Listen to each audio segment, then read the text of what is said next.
Tonight, instead of forcing yourself to be ready for the new year, follow a quiet, lantern-lit road to a hidden inn on a snowy hill where time slows down, worries melt into warm firelight, and sleep finds you before you even notice your eyes have closed.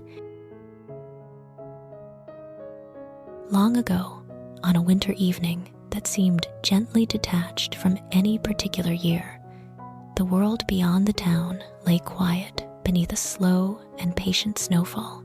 The sky was a soft, muted gray, touched by a pale silver glow that hinted at a hidden moon behind thin clouds. There was no sharp wind, no harsh biting cold, only a steady, tender chill that brushed the air and settled over the land like a calm, white blanket. Trees along the distant fields stood still, their dark branches shaped with delicate layers of snow, and the town below, with its clustered roofs and chimneys, seemed to be breathing in sleep. Beyond the last houses, a narrow road climbed a low hill, curving gently toward a place set a little apart from noise and celebration. It was along this road that the lanterns glowed. The lanterns were the first thing anyone would notice on this quiet path. A long, even row on either side of the snow-packed road, each one hanging from a simple iron hook planted firmly in the frozen ground. Their glass panes were coated with the thinnest veil of frost, traced with intricate patterns like delicate ferns or feathered leaves, formed by the slow, steady cold. Within each lantern, a small flame burned with a warm golden light, soft and unwavering, like a kindly, watchful eye in the darkness. The frosted glass caught the light and scattered it in gentle halos, so that every lantern seemed surrounded by its own small halo of shimmering, muted gold. Together, they lined the path in a quiet procession, leading upward, as if guiding travelers toward a place where the world grew softer and kinder. Snowflakes fell in no hurry at all, drifting down in slow spirals that caught the lantern light as they passed, turning into little sparks of silver before they vanished into the whiteness of the road. The snow on the ground was not deep enough to hinder travel, but it was thick enough to soften every sound. Boots pressing down left crisp footprints, yet even that sound felt muted, as if the snow listened and gently absorbed every step. Somewhere far behind, in the town, there might have been music or laughter, preparations for a jubilant turn of the year. Yet up here, on the road of frosted lanterns, all that noise was dimmed into a distant memory. Here, there was only the hush of falling snow, the steady glow of the flames, and the slow, easy rhythm of walking forward. If you imagine yourself there, you might feel the weight of the year you have carried resting along your shoulders. The cold air would brush against your face, fresh and pure, filling your lungs with a clean, quiet chill that somehow makes you feel more awake and more ready to rest at the same time. Your breath would appear in gentle, pale clouds before you, dissolving into the night, and each exhale might feel like a small release, a small letting go. Your hands, perhaps gloved, might press deeper into your coat pockets as you walk, and you might notice how your steps fall naturally into rhythm with the soft cadence of your own breathing and the distant, subtle hum of the world under snow. The lanterns on either side of the road would keep you company, their warm lights marking your progress, one after another, like calm, steady heartbeats in the winter dark. As you follow the curve of the road, you might glance up toward the sky and see faint openings in the clouds, where the moon peeks through with a milky sheen. The moonlight lies gently across the snow, turning the path into a pale ribbon that contrasts softly with the darker shapes of the woods beyond. The lanterns, golden and close, blend with the moon's cool silver, so that the entire hilltop seems washed in a quiet, harmonious glow. No harsh lines, no sharp edges. Every shape is softened by the snow, by the light, by the silence. There is a feeling that time here has slowed, not stopped entirely, but stretched into something kind and spacious, where nothing urgent is required of you and nothing is pressing you forward faster than you care to go.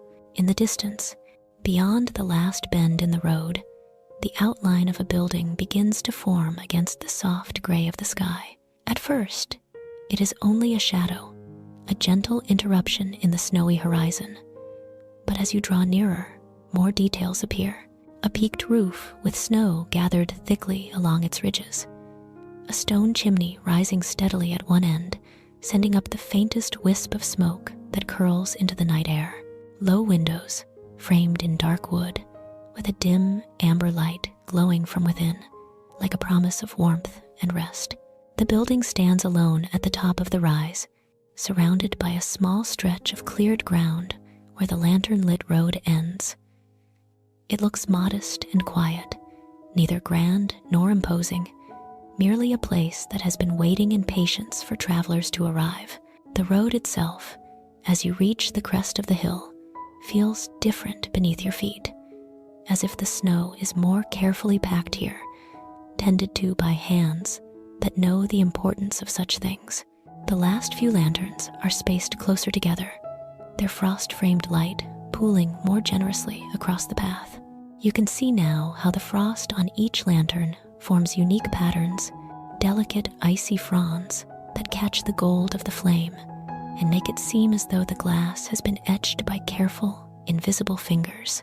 When you pause beside one, you might notice your reflection, blurred and softened in the glass, mingling with the warm glow inside. Your face looks calmer like this, your features gentler, as if the lantern's light were smoothing away the tensions of the day, the year, the long journey. Around the inn, beyond the lanterns, trees stand in still, dark clusters, their branches heavy with snow that barely stirs. The wind is only a faint whisper here, slipping through the branches and along the eaves of the building without any sharp edge.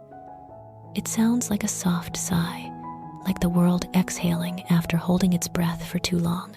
Every now and then, a small clump of snow slides silently from a branch, landing in the drift below with a muted thump that quickly fades into stillness. These tiny sounds, snow settling, the soft creak of a tree, the almost imperceptible crackle of the lantern flames, are so gentle that they feel more like part of the silence than an interruption of it. If you stand a moment at the edge of the cleared space and look back down the hill, you would see the town below as a scattering of shadowy shapes and faint points of light. Somewhere out there, people are counting hours, preparing to count minutes, soon to count seconds as the year turns. Yet, from this vantage point, the town seems very far away, not in distance so much as in spirit. The excitement, the noise, the bright bursts of energy that usually mark this night are dimmed and softened by the snow and the distance. Up here, the night holds a different kind of celebration, one that is more about quiet than about sound, more about softness than about spectacle. It is a celebration for those who do not want to shout at the stroke of midnight, who would rather sit and breathe and feel the passing of time like a gentle tide. Turning back toward the building, you can see its sign hanging from a wooden post near the door. The letters, carved deep into the dark wood, are painted in a simple, steady hand. Frosty Lantern Inn. The name fits perfectly with the scene around you, as though the inn were born from the lanterns and the frost themselves. A small drift of snow has formed at the base of the signpost, and the lantern hanging above it glows softly, catching in the carved grooves of the letters so that the name seems to shine quietly in the night. The door beneath the sign is sturdy and plain, its surface worn smooth by years of use, and a narrow window set into it lets out a strip of warm light onto the snow-covered threshold. For a moment, you might hesitate, not from doubt or fear, but from a kind of soft wonder. The road of frosted lanterns, the gentle snow, the distant town, and this welcoming building at the hill's crown, all of it feels like a small world apart, carefully wrapped and set aside from the usual rush. You may feel the weight of the year pressing at your back, all the demands and expectations that have followed you up the hill, and at the same time, you may feel them loosening, melting, as though the snow itself were drawing them out of you. The soft, golden light spilling from the windows and the lanterns promises warmth, rest, and a place where no one will insist that you be anything other than tired and ready to be quiet. When at last you step forward toward the door of Frosty Lantern Inn, your boots pressing slowly into the snow, you move beneath the glow of the nearest lantern. Its light falls over your shoulders like a shawl, warm and steady, and the frost on the glass sparkles faintly as if nodding in greeting. You are very close now to the threshold, very close to the warmth, very close to a space where time will feel slower and softer. Behind you, the road of lanterns stretches back down the hill, a glowing path through the snow that marks the way you came, the way you might leave when you are ready. For now, though, the night is quiet, the lanterns burn gently, and the inn at the top of the hill waits with a calm patience that feels like an open hand. As your hand reaches for the door, you can feel the cool iron of the handle beneath your fingers, solid and reassuring. The light around you is gentle, the air is still, and the snow continues to fall in slow, silver whispers. Whatever the year has been, however long or heavy it has felt, all of it seems, for this small, tender moment, to pause at the edge of this doorway. On one side lies the path you walked, lined with frosted lanterns and quiet snow. On the other side, waiting softly, lies the warm heart of Frosty Lantern Inn. The door swung inward with a soft, familiar sound, and the first breath of warm air slipped out into the cold like a sigh of welcome. Inside, the light was gentle and steady, layered from many sources. The low, amber glow of the fire in the stone hearth, the muted shine from lamps set on tables and shelves, and the faint reflection from the frosted windows where the lanterns outside cast their golden echoes. The air held the quiet fragrance of beeswax polish, dry wood, and herbs that had hung all summer in the garden and now rested in bowls and bundles, lending the room a calm, earthy warmth. Here, within these walls, winter did not feel harsh or sharp. It felt like something that had been invited in and wrapped in blankets. Marion, the innkeeper, stood near the hearth with a cloth in one hand and a ledger in the other, as if she had paused midway between two small, important tasks. She was a woman of middle years, with hair gathered neatly at the nape of her neck and a few silver strands that shimmered softly when the firelight touched them. Her movements were not hurried. They rarely were. Years of tending the inn through storms and quiet nights alike had given her a slow, steady rhythm, as if she had learned to breathe in time with the creak of old wood and the soft murmur of wind around the eaves. Her eyes, a calm, clear brown, had the look of someone who had watched many winters come and go, many years fold into one another, and had found that the world often needed gentleness more than anything else. The room around her was the heart of Frosty Lantern Inn, a wide common room framed by wooden beams, darkened with age and care, with a smooth plank floor softened by woven rugs in deep, muted colors. Near the hearth, a few sturdy chairs upholstered in worn but well-kept fabric waited patiently, angled toward the fire as though expecting tired bodies and chilled hands. Low tables stood between them, their surfaces bare except for the faint sheen left by Marion's polishing that afternoon. Along the far wall, a wooden bench offered space for wet boots and snow-dusted coats, and above it, a row of hooks held a few scarves and cloaks that belonged to no one in particular, kept there for years for unexpected guests who might come unprepared for the cold. Marion set the ledger down on the counter, running her fingers lightly over its cover. It was the same book she had used for several years now, pages filled with neat lines of names, dates, notes in the margins about preferences for extra blankets or quiet rooms or tea without sugar. Tonight, as she did every year on this evening, she had gone back through the most recent pages, remembering some faces and simply acknowledging others. Not everyone who stayed here left a strong trace in memory, but she believed each name had arrived with its own small story, its own small tiredness, and she had tried, as best she could, to give them a night of rest before they walked back out into their own lives. Turning to the final page of the year, she traced the blank lines with the edge of her thumb, knowing that before the clock finished its slow journey to midnight, there would be new names here. The fire crackled softly in the hearth, a gentle, steady sound that threaded through the stillness.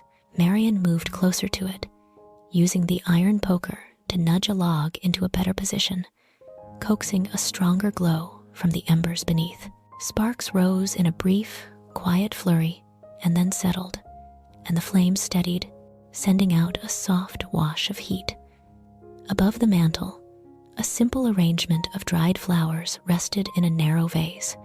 Pale straw flowers, faded lavender, small clusters of seed heads. Earlier that day, as part of her end-of-year ritual, Marian had replaced the old bundle with this one, chosen carefully from the gatherings she had stored at the end of summer.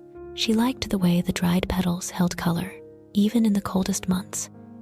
They reminded her that warm days had existed and would come again, even when snow lay thick outside. She crossed the room with measured steps, her boots barely whispering against the floorboards, and paused beside one of the wall lamps. Its glass chimney had collected a faint veil of dust and a touch of soot along the top. With practiced care, Marian removed the chimney, set it on a folded cloth, and polished it until the glass shone clear and smooth beneath her cloth. The small flame within continued to burn, steady and calm, its light nourished by the clean glass. She replaced the chimney and watched for a moment as the lamplight spread more easily through the room, softening the shadows and pooling in quiet corners where guests might later sit, half in light and half in thought. Outside, through the window panes, she could see the silhouettes of the lanterns that lined the road, their shapes slightly blurred by frost and the gentle fall of snow. The sight of them always brought a particular stillness to her heart. Many years ago, when she first took over the inn, there had been no lanterns on the hill. Travelers came and went, but the road had been dark, and on winter nights, the building felt as though it stood too sharply alone. The first year she hung lanterns, only a few, she had done it for her own comfort as much as for the travelers, wanting the path to look less empty, wanting to send a soft signal into the night that this was a place prepared to welcome the weary. Over time, the lanterns had multiplied, spaced evenly along the road, until they became a kind of winter constellation on Earth, marking a quiet way that seemed to exist only for those who needed it. New Year's Eve, especially, had become their special night. The town below celebrated with music and merriment, with clinking glasses and bright lights and laughter that spilled into the streets. Marian did not begrudge them their joy. She had once, long ago, gone down among them and raised her own glass. But she had also noticed, year by year, the way certain people came instead to her door on this night, seeking something softer. A woman who could not bear the noise after a difficult season, a man who was too tired to pretend he was hopeful, an older couple who wanted to hold hands quietly instead of shouting over music.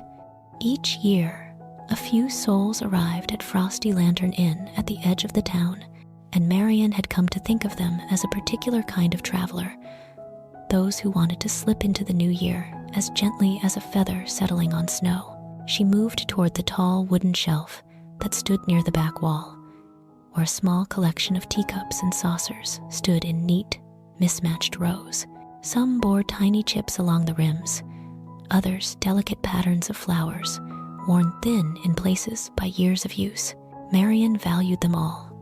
Each one had carried warmth into cold hands. She checked them now with a practiced glance, noting which cups she preferred to offer for weary guests, the ones with rims that fit comfortably against the mouth. the handles that sat easily between fingers. On the lower shelf, tins of tea waited in quiet readiness. Black tea with a hint of smoke, gentle herbal blends of chamomile and mint, a soothing mix of rose hips and dried apple. Tonight, she knew she would brew the softest, calmest infusions she had, pouring them into cups that would feel like small anchors against the drift of tired thoughts.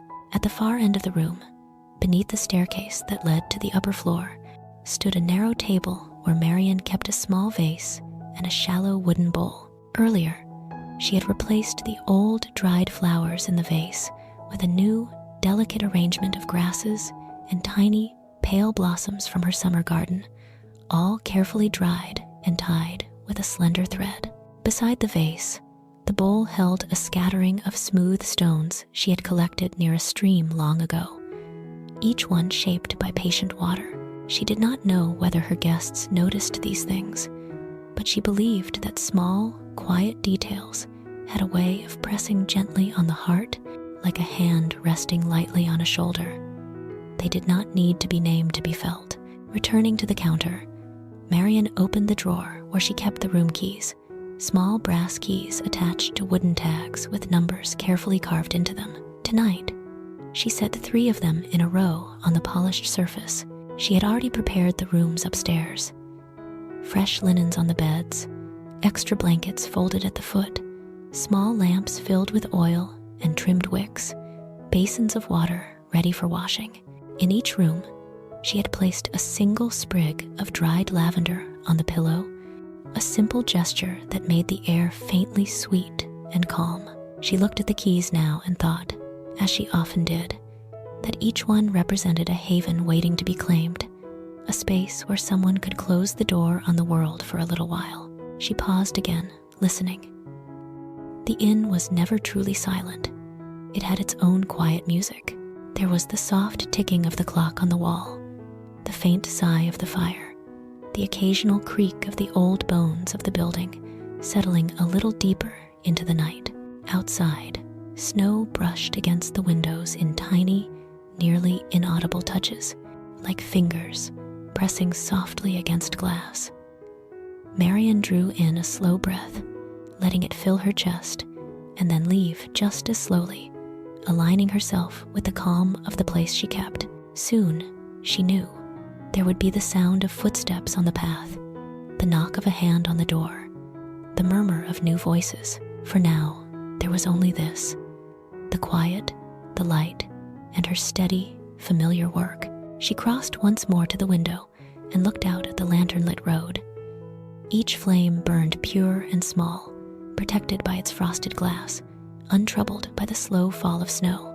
Marian knew that somewhere along that path tonight, people were walking, some she might see at her door, some who would continue on toward other destinations, all of them carrying their private stories, their private ears, in their hearts.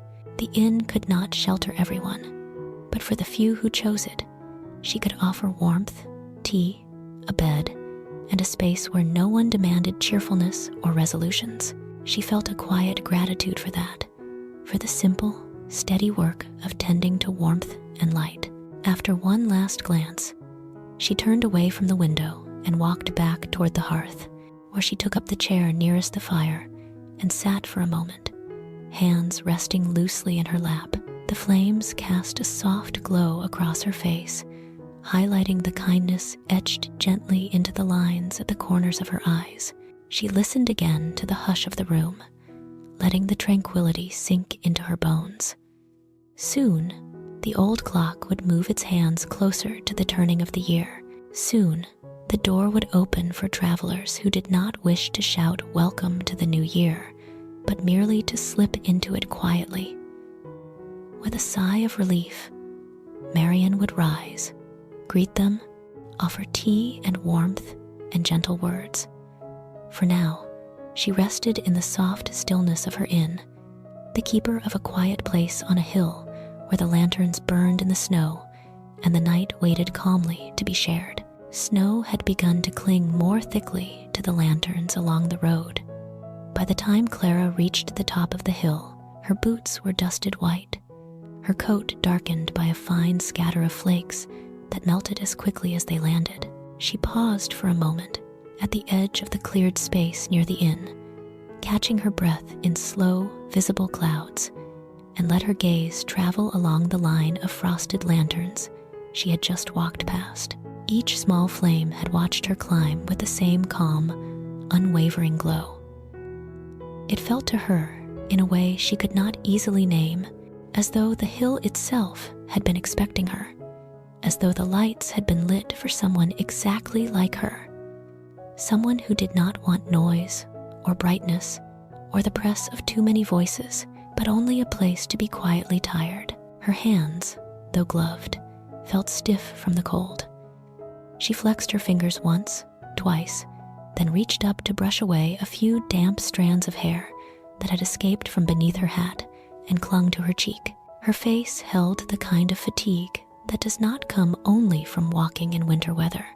It was the deeper tiredness that settles behind the eyes after too many long days and evenings that never truly ended. Clara had left a city behind her on this journey, its windows and streets already preparing for the yearly performance of joy. Banners in shop fronts, invitations on her table, messages blinking insistently on her telephone screen. She had looked at them all, each promise of music and laughter and glittering midnight, felt the familiar weight of expectation pressing in, and carefully, quietly stepped away. Now, standing in front of Frosty Lantern Inn, she felt a quiet, cautious relief, as if she had slipped out of a too tight garment and was not yet sure she would be allowed to remain as she was. The inn's windows glowed softly, their light blurred by frost and the breath of the warm interior, and she could see the faint suggestion of shadows moving within. The sign above the door, with its simple carved letters, swayed just slightly in the gentle air, creaking in a way that sounded more like an old greeting than a complaint. Clara drew in one more slow breath of cold, then stepped forward, her boots sinking into the soft layer of snow on the threshold. She lifted a gloved hand, hesitated for only an instant, and then knocked gently on the door. It did not take long for the latch to lift. The door opened with an easy, practiced motion, and warm light spilled out across the snow, brushing her boots and the hem of her coat. Marian stood there, as she had stood for so many travelers before, her expression calm and open, her eyes quietly taking in the sight of the woman on the doorstep. She noticed Clara's tired posture, the careful way she held herself, the faint pinch at the corners of her mouth that spoke of long-held strain. But Marian did not ask questions. Instead, she stepped back slightly, making space with a small, welcoming gesture of her hand. "Come in out of the cold," she said in a voice as soft and even as the lantern light. "You're just in time for the fire to be at its best." Clara crossed the threshold, and the warmth folded around her instantly, rising from the hearth and the heated air like an invisible blanket. The scent of wood smoke, beeswax, and faint herbs greeted her senses, and the gentle crackle from the fireplace sounded like the quiet murmur of an old friend. Snow slipped from her shoulders as she shrugged off her coat a little, melting into droplets that caught the light before they disappeared. Marian closed the door behind her with a careful, deliberate motion that shut out the chill without slamming it away. The world outside the distant town, the looming turn of the year, the weight of invitations unanswered seemed to fall away with that soft click of the latch. "May I take your coat?" Marian asked, her hands already half extended, but not assuming. Clara nodded, grateful for the offer, and slipped out of her coat, feeling suddenly lighter without it. Marian hung it neatly on one of the hooks by the bench, where a few other garments waited in silence. She noticed that a soft, folded towel lay on the bench as well, its fabric warm from resting near the hearth. "If you'd like to warm your hands," Marian suggested gently, "this might help. There's hot tea too. Sit wherever feels comfortable." The fact that she was offered options, rather than directed briskly, loosened something inside Clara. She took the towel, surprised by the gentle heat lingering in the cloth, and pressed it around her cold fingers, feeling warmth seep steadily into her skin. Her gaze drifted toward the fire, where a low golden flame played among darkened logs, and toward the chairs gathered nearby, as if waiting for quiet company. There was no crowd, no music, no bright decorations clamoring for attention, only the soft, lived-in comfort of the common room, its muted colors and polished wood, the kind of place where one could exhale without anyone asking why. "I'd love some tea," she said, her voice a little rough from the cold and from not having spoken in some hours. "If it isn't any trouble." "It's no trouble at all," Marian replied. "You look like you've walked a good way. Sit by the fire. I'll bring it to you." Clara moved toward the hearth, her steps instinctively slowing as the warmth deepened. She chose a chair that stood slightly to the side of the fire, close enough to feel the heat, but not so near as to be overwhelming. Lowering herself into it, she felt the cushion give softly beneath her weight, welcoming without sinking. For a moment, she simply sat, hands wrapped in the warm towel, eyes resting on the slow dance of flames in the grate. The fire's light painted soft patterns on the stone surround, on the polished floor, on the dried flowers arranged on the mantel. Each flicker seemed unhurried, a reminder that not everything in the world needed to move quickly. As she sat there, her thoughts drifted back, not in sharp scenes, but in gentle impressions. Offices lit late into the evening, conversations where she had smiled and nodded and carried others' burdens without setting down her own. End-of-year gatherings where she had been the one to suggest games, to refill glasses, to keep the atmosphere bright. Somewhere along the way, the joy of celebration had grown thin for her, stretched over too many expectations. Yet it had been difficult to admit this, even to herself, because everyone she knew seemed to believe that New Year's Eve should be glittering, noisy, full of declarations and resolutions. She had not wanted to be the one to say that she would rather have quiet than fireworks. Marian's return drew her gently back to the present. The innkeeper carried a small tray with a teapot and a delicate, mismatched cup, its rim ringed with a faded pattern of blue flowers. Steam rose in a soft curl from the spout, carrying with it the gentle scent of chamomile and mint. Marian set the tray on the low table beside Clara's chair and poured the tea with a steady hand, the liquid flowing in a thin, golden stream into the waiting cup. "This blend is very mild," Marian said. "It helps some people feel a little softer around the edges of the day. If you prefer something stronger, I can bring another." "No," Clara replied quietly. "This is perfect, thank you." She wrapped her fingers around the warm cup, feeling the heat seep into her palms in slow, soothing waves. When she lifted it, the steam brushed her face lightly, carrying the calm, green scent of herbs that reminded her faintly of summer fields. Her first sip was small, tentative, but the warmth spread gently down her throat and into her chest, releasing some of the tightness that had settled there during the long journey. She let her eyes close for a brief moment, not in sleep, but in simple, grateful rest. "Will you be staying the night?" Marian asked softly, remaining standing only as long as courtesy demanded before she would retreat and leave the woman to her thoughts.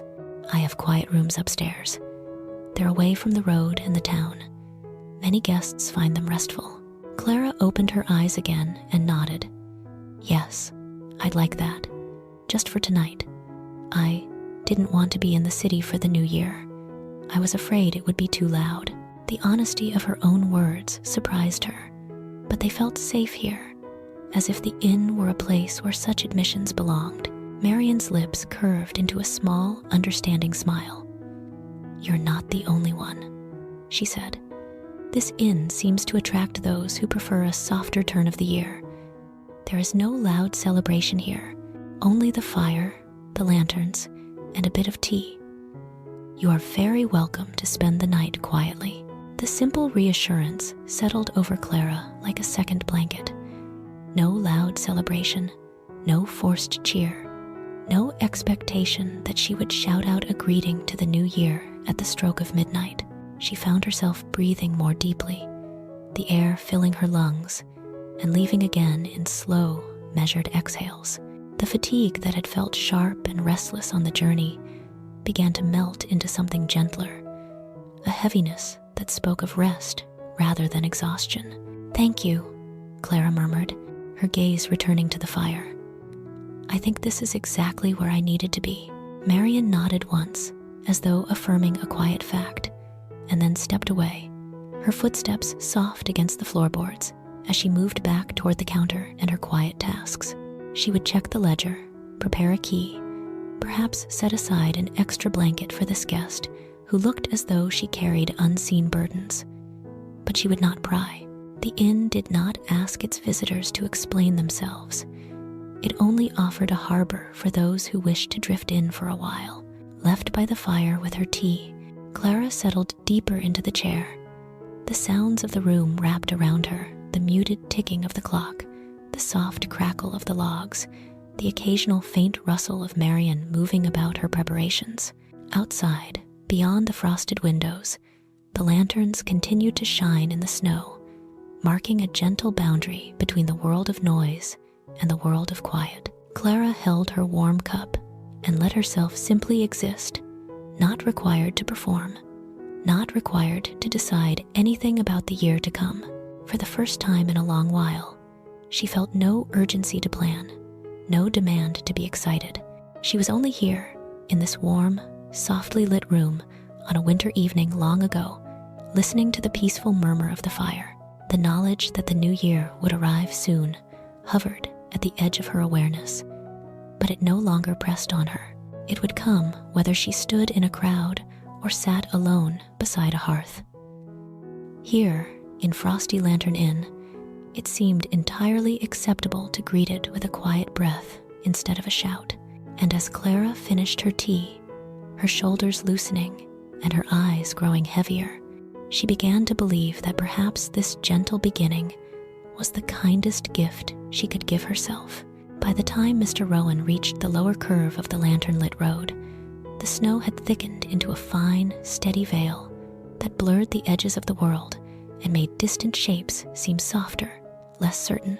He walked with the slow, patient gait of someone accustomed to long journeys, his boots leaving deep, well-defined prints that filled quickly with new flakes.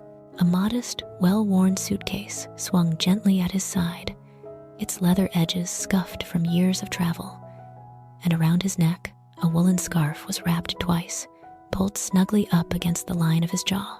His cheeks were reddened by the cold, and there was a faint, thoughtful frown between his brows, not from anger, but from the quiet frustration of plans gently unraveled by weather and fate. He had not meant to be here tonight. His intention, when he boarded the last train earlier in the day, had been simple and familiar: to reach home before midnight, to let himself in with the same key he had carried for decades, to breathe in the familiar scent of his own small house, and to sit in his own chair while the year turned. There would be no great celebration waiting for him there, only the memory of his late wife's gentle traditions and the comfortable solitude he had grown used to. It was a modest plan, but one he had held on to with quiet determination. Instead, delays had stacked themselves one upon another like drifts of snow along a roadside, until the train stopped at a station still some distance from home and did not move again.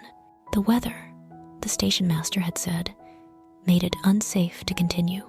The roads, the driver had warned, might close.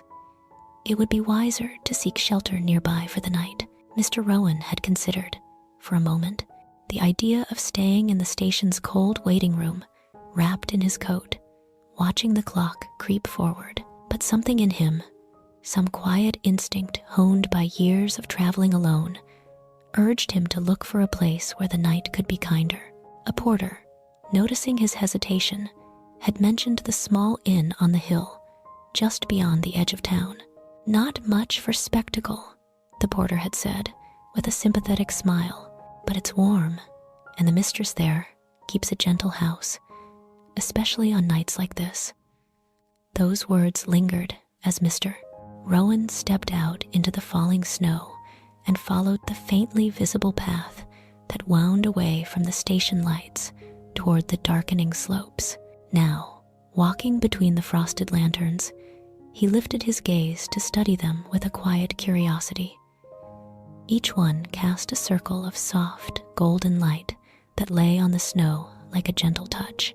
The glass of the lanterns was edged with delicate ice crystals that caught and softened the flames, so that none of the light was harsh or glaring. It was the kind of illumination that reminded him of winter evenings long ago, when lamps were lit by hand and nights were allowed to be dark in between.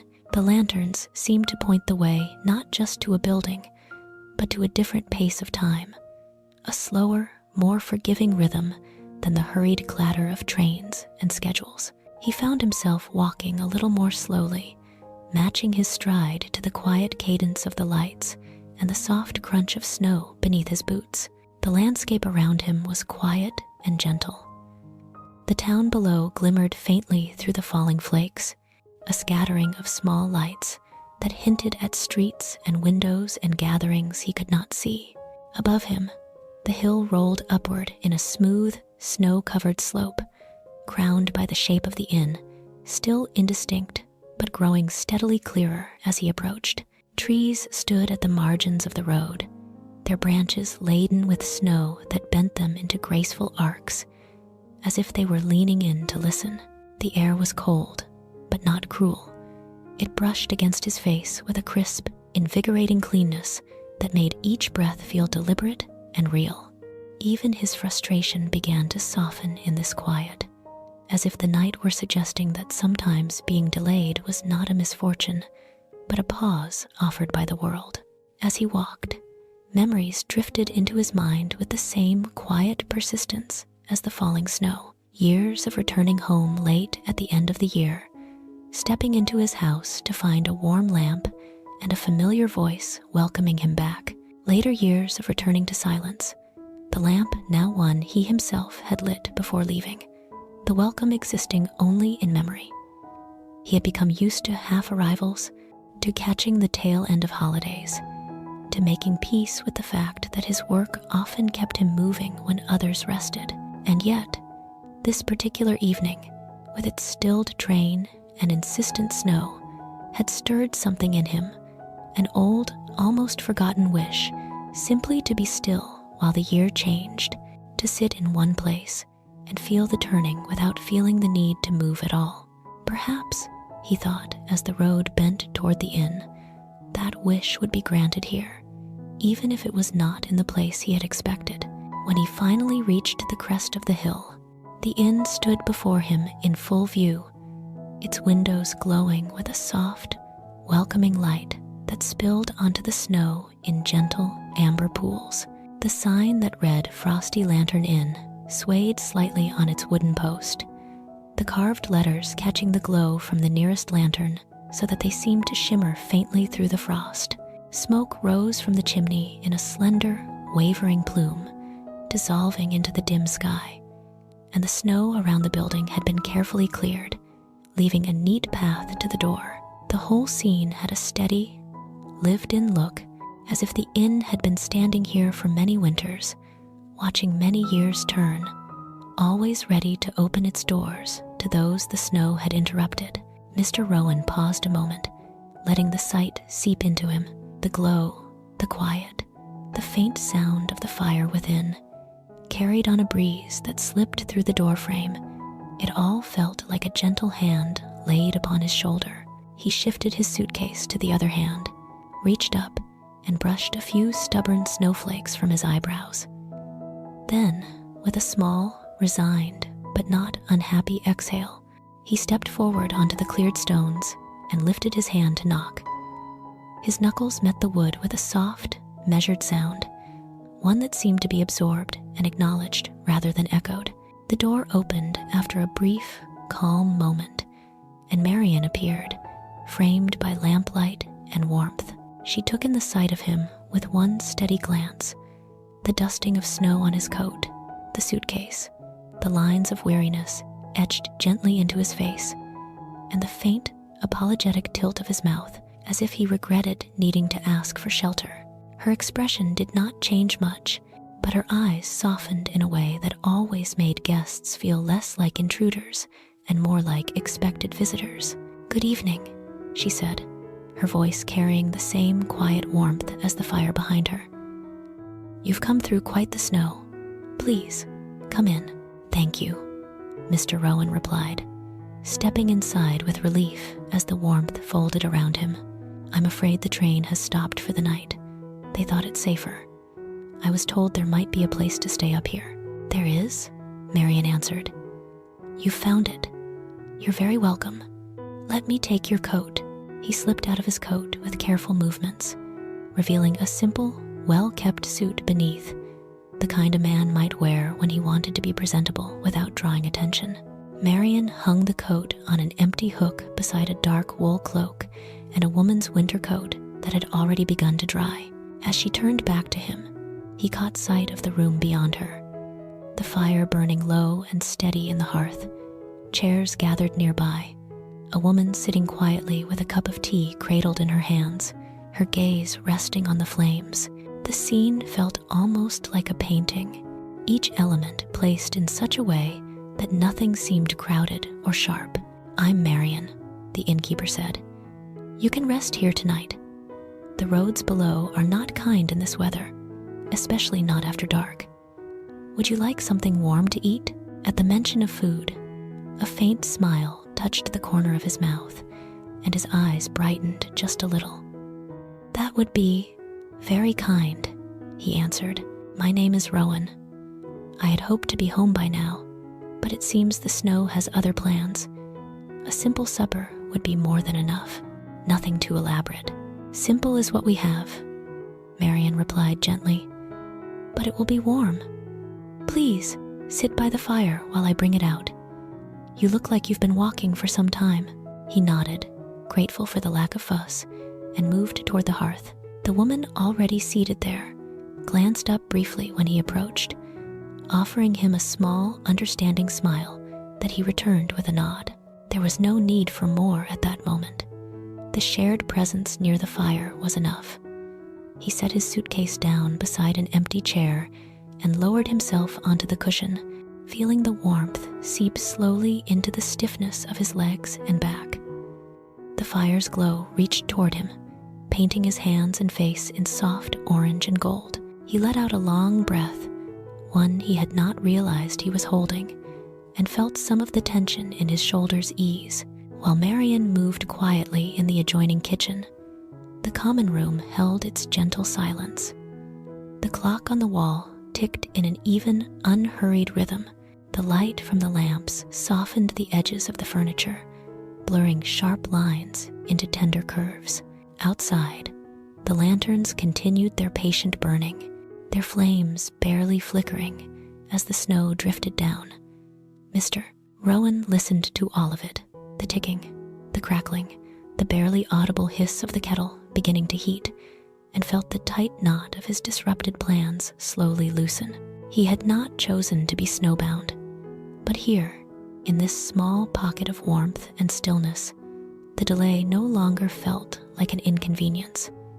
It felt, instead, like an unexpected gift of time. When Marian returned, she carried a wooden tray with a shallow bowl of steaming soup, a slice of fresh bread resting beside it, and a small cup of tea that sent up a faint, soothing fragrance. She set the tray on the low table within easy reach of his chair and stepped back slightly, allowing him space to receive the simple meal. "It's vegetable and barley," she said. "Nothing fancy, but it will warm you through. There's more if you need it." "This is more than enough," Mr. Rowan replied, his voice touched with genuine gratitude. "Thank you, Marian. You're very kind." He wrapped his hands around the bowl for a moment before lifting the spoon, letting the warmth radiate into his fingers. The first mouthful tasted of soft vegetables, gentle seasonings, and the kind of care that goes into food made for comfort rather than display. As he ate, slowly and thoughtfully, he felt the day's strain recede even farther, replaced by a quiet, grounded presence in this small room with its steady fire and soft lamplight. Clara, still holding her own cup, glanced at him from time to time over the rim, sensing in him a kinship of weariness. He met her eyes once and gave a small, polite nod, sharing a silent understanding. Two travelers, each choosing this quiet place instead of the noise of somewhere else. No explanations were needed. The inn itself understood in its own way and wrapped them both in the same gentle calm. As the evening deepened and the snow outside thickened the hush around the inn, Mr. Rowan finished his meal and set the empty bowl carefully back on the tray. He leaned back in his chair, feeling the fullness in his stomach and the warmth in his chest, and let his gaze rest on the flames dancing in the hearth. The thought of the home he had hoped to reach still tugged at him, but now it did so with less sharpness. He would arrive there later when the roads allowed it. For tonight, he was here on a hill lined with frosted lanterns, in an inn that felt as if it had been prepared precisely for the kind of quiet he had longed for without knowing it. In the gentle glow of Frosty Lantern Inn, with Marion moving softly in the background and the night settling like a blanket over the world outside, Mr. Rowan allowed himself to unclench his hands, to rest his tired feet, and to accept that this snowbound beginning to the new year might be exactly what his heart had needed. A pause, a breath, and a moment of stillness in which nothing was demanded of him but to sit, to warm, and to let the year turn at its own peaceful pace.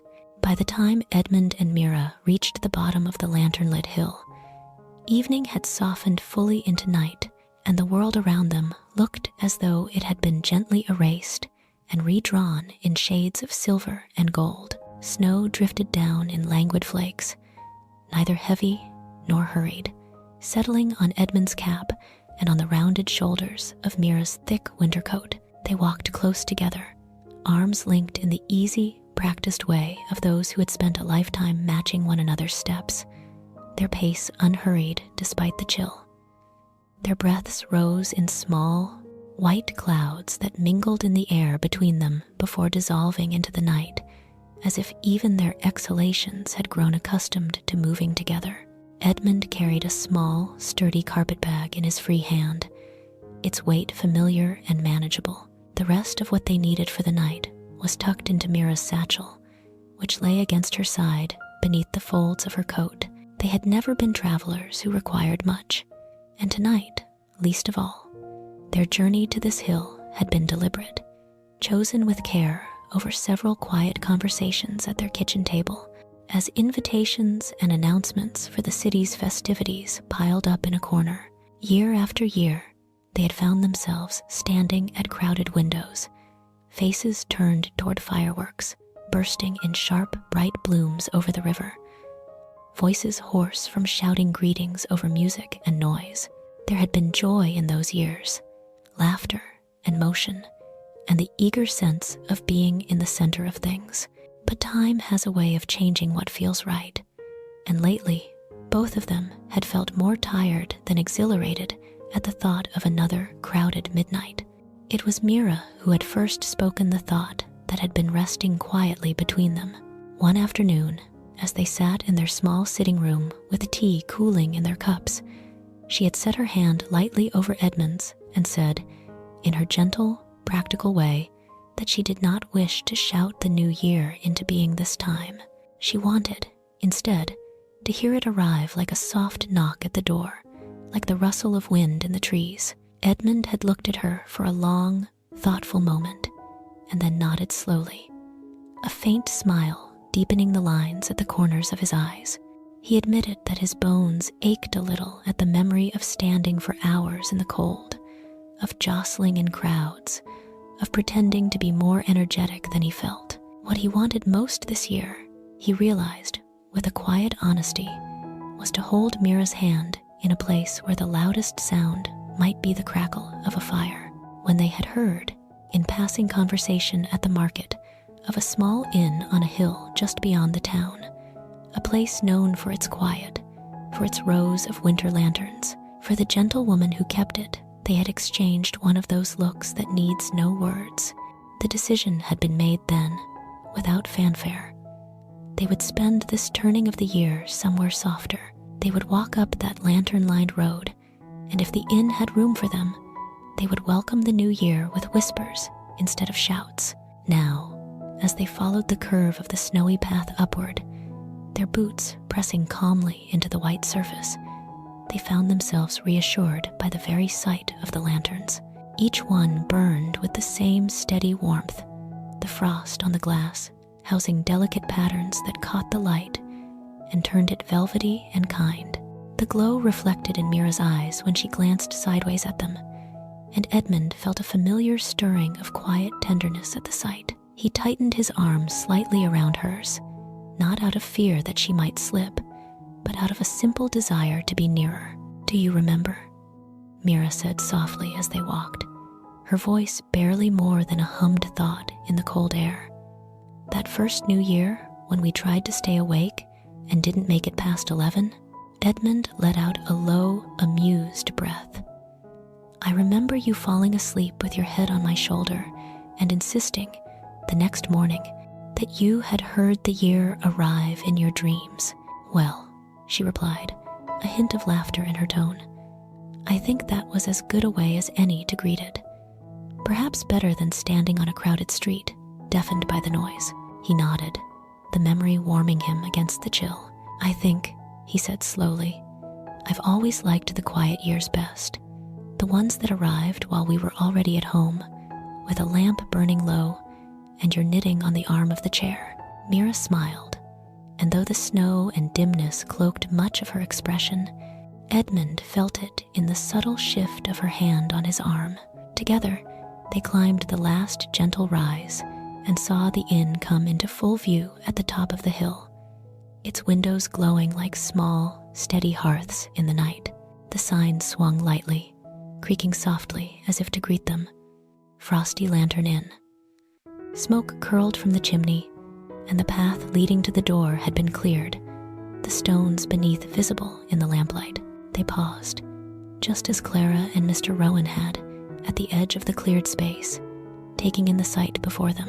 Edmund felt a quiet relief settle over him, mingled with a sense of rightness. This was not a grand hotel with garlands and banners. It was a modest building of wood and stone, with a door that looked as though it had been opened and closed by many hands, in many winters, for many reasons. The lanterns closest to the inn cast their glow over the threshold, making the snow there shine softly. Mira took a slow breath, the cold in her lungs crisp and clean, and then nodded once, as though agreeing with an unspoken invitation. "Shall we?" she asked, though she already knew his answer. "We shall," he replied, his voice low and sure. They stepped forward together, their boots making soft, confident sounds on the cleared stones. Edmund adjusted his hold on the carpet bag, and Mira lifted her free hand to brush a few snowflakes from her hat. The lantern above the door shimmered gently, its flame undisturbed by their approach. Edmund reached out and knocked, the sound deep and measured, as if he were tapping lightly on the edge of a dream. The door opened after a brief moment, and once again Marian stood there, framed by the warm, golden light of the common room. Her gaze moved from Edmund's lined, kindly face to Mira's gentle, watchful eyes, then down to their linked arms and the modest luggage they carried. Something like recognition passed quietly through her expression, not of them specifically, for they had never met, but of the kind of guests they were, those who came by choice, rather than circumstance, seeking not escape from chaos, but refuge from too much strain. "Good evening," Marian said, her voice soft and welcoming. "You've come at just the right time. Please, do come in. It's a cold night to be out." Mira smiled, the expression small but sincere. "Thank you. We've come looking for a quiet place to spend the night. We heard your inn is peaceful, especially on a night like this." "It is," Marian replied simply. "You're most welcome here.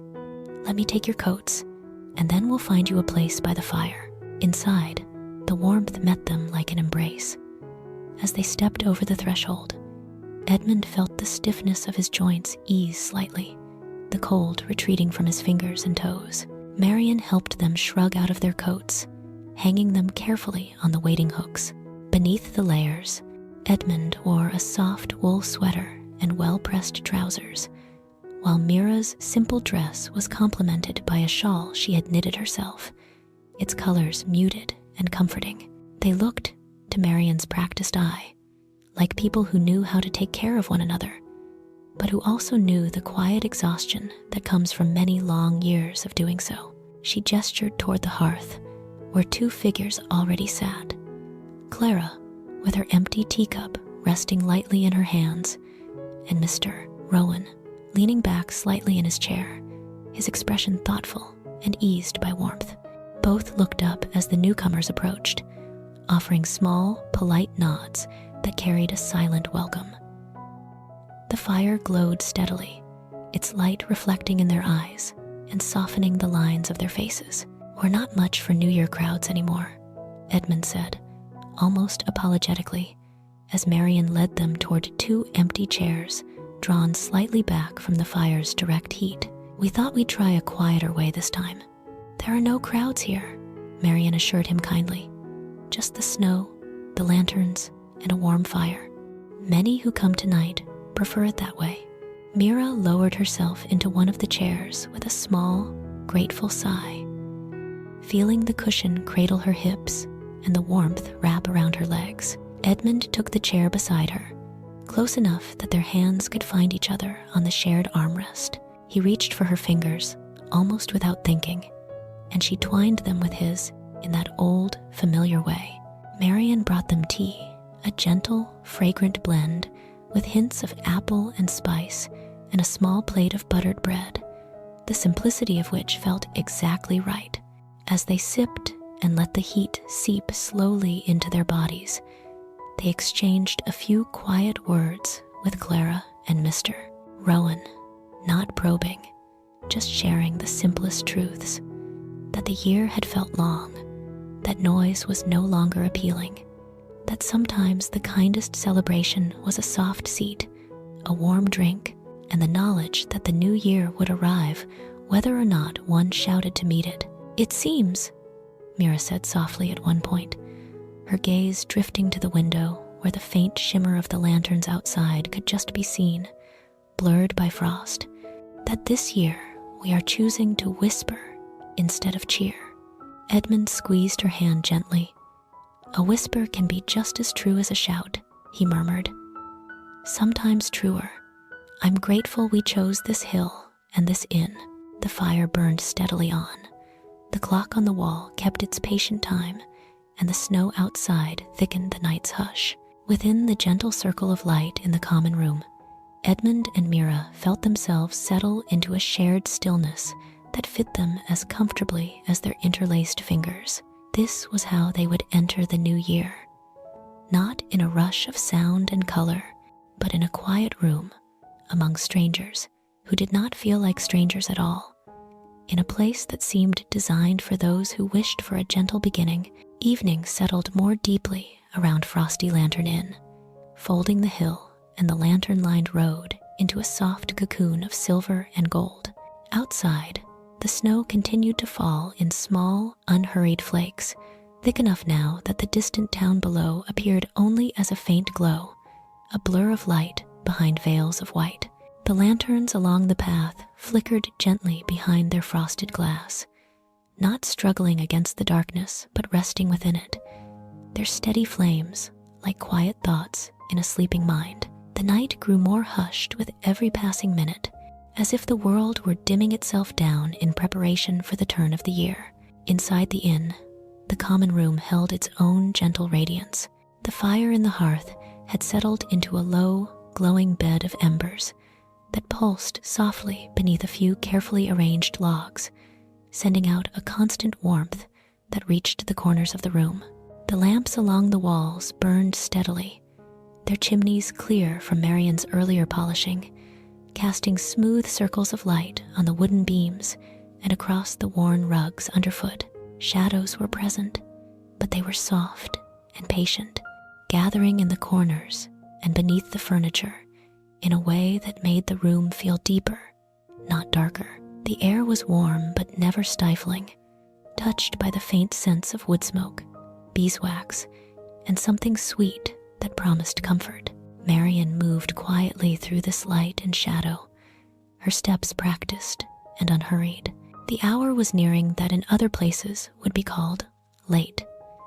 But here it felt like a deep, calm middle and in-between time when nothing urgent needed to happen, and yet something gentle could be made.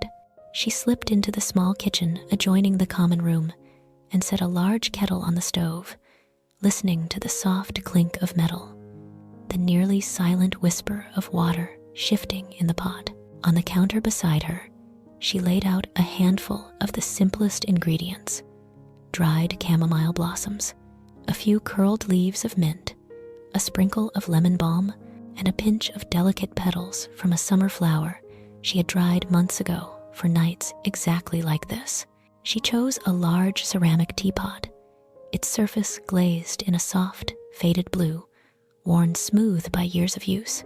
Into it, she placed the herbs with a kind of quiet reverence, measuring them not by strict spoons, but by long familiarity and by the feeling of the night. This was not a tea for waking or talking loudly or staying alert. It was a tea for softening, for loosening the knots that the year had tied.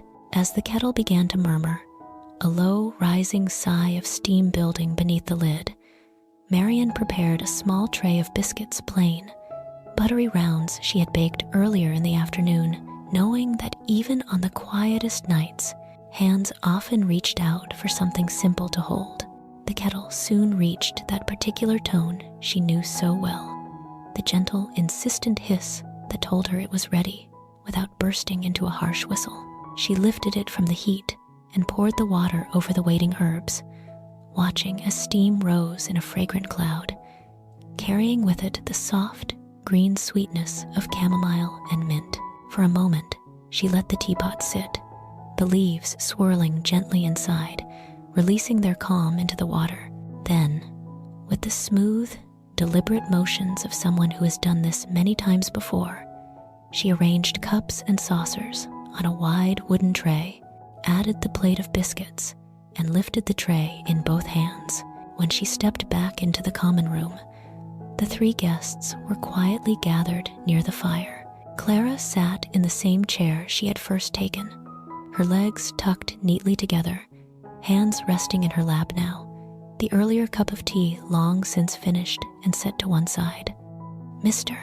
Rowan leaned slightly forward in his chair, forearms resting on his knees, gaze thoughtful and still, as if he were listening not just to the fire, but to the soft ticking of the clock and the faint, distant murmur of wind against the windows.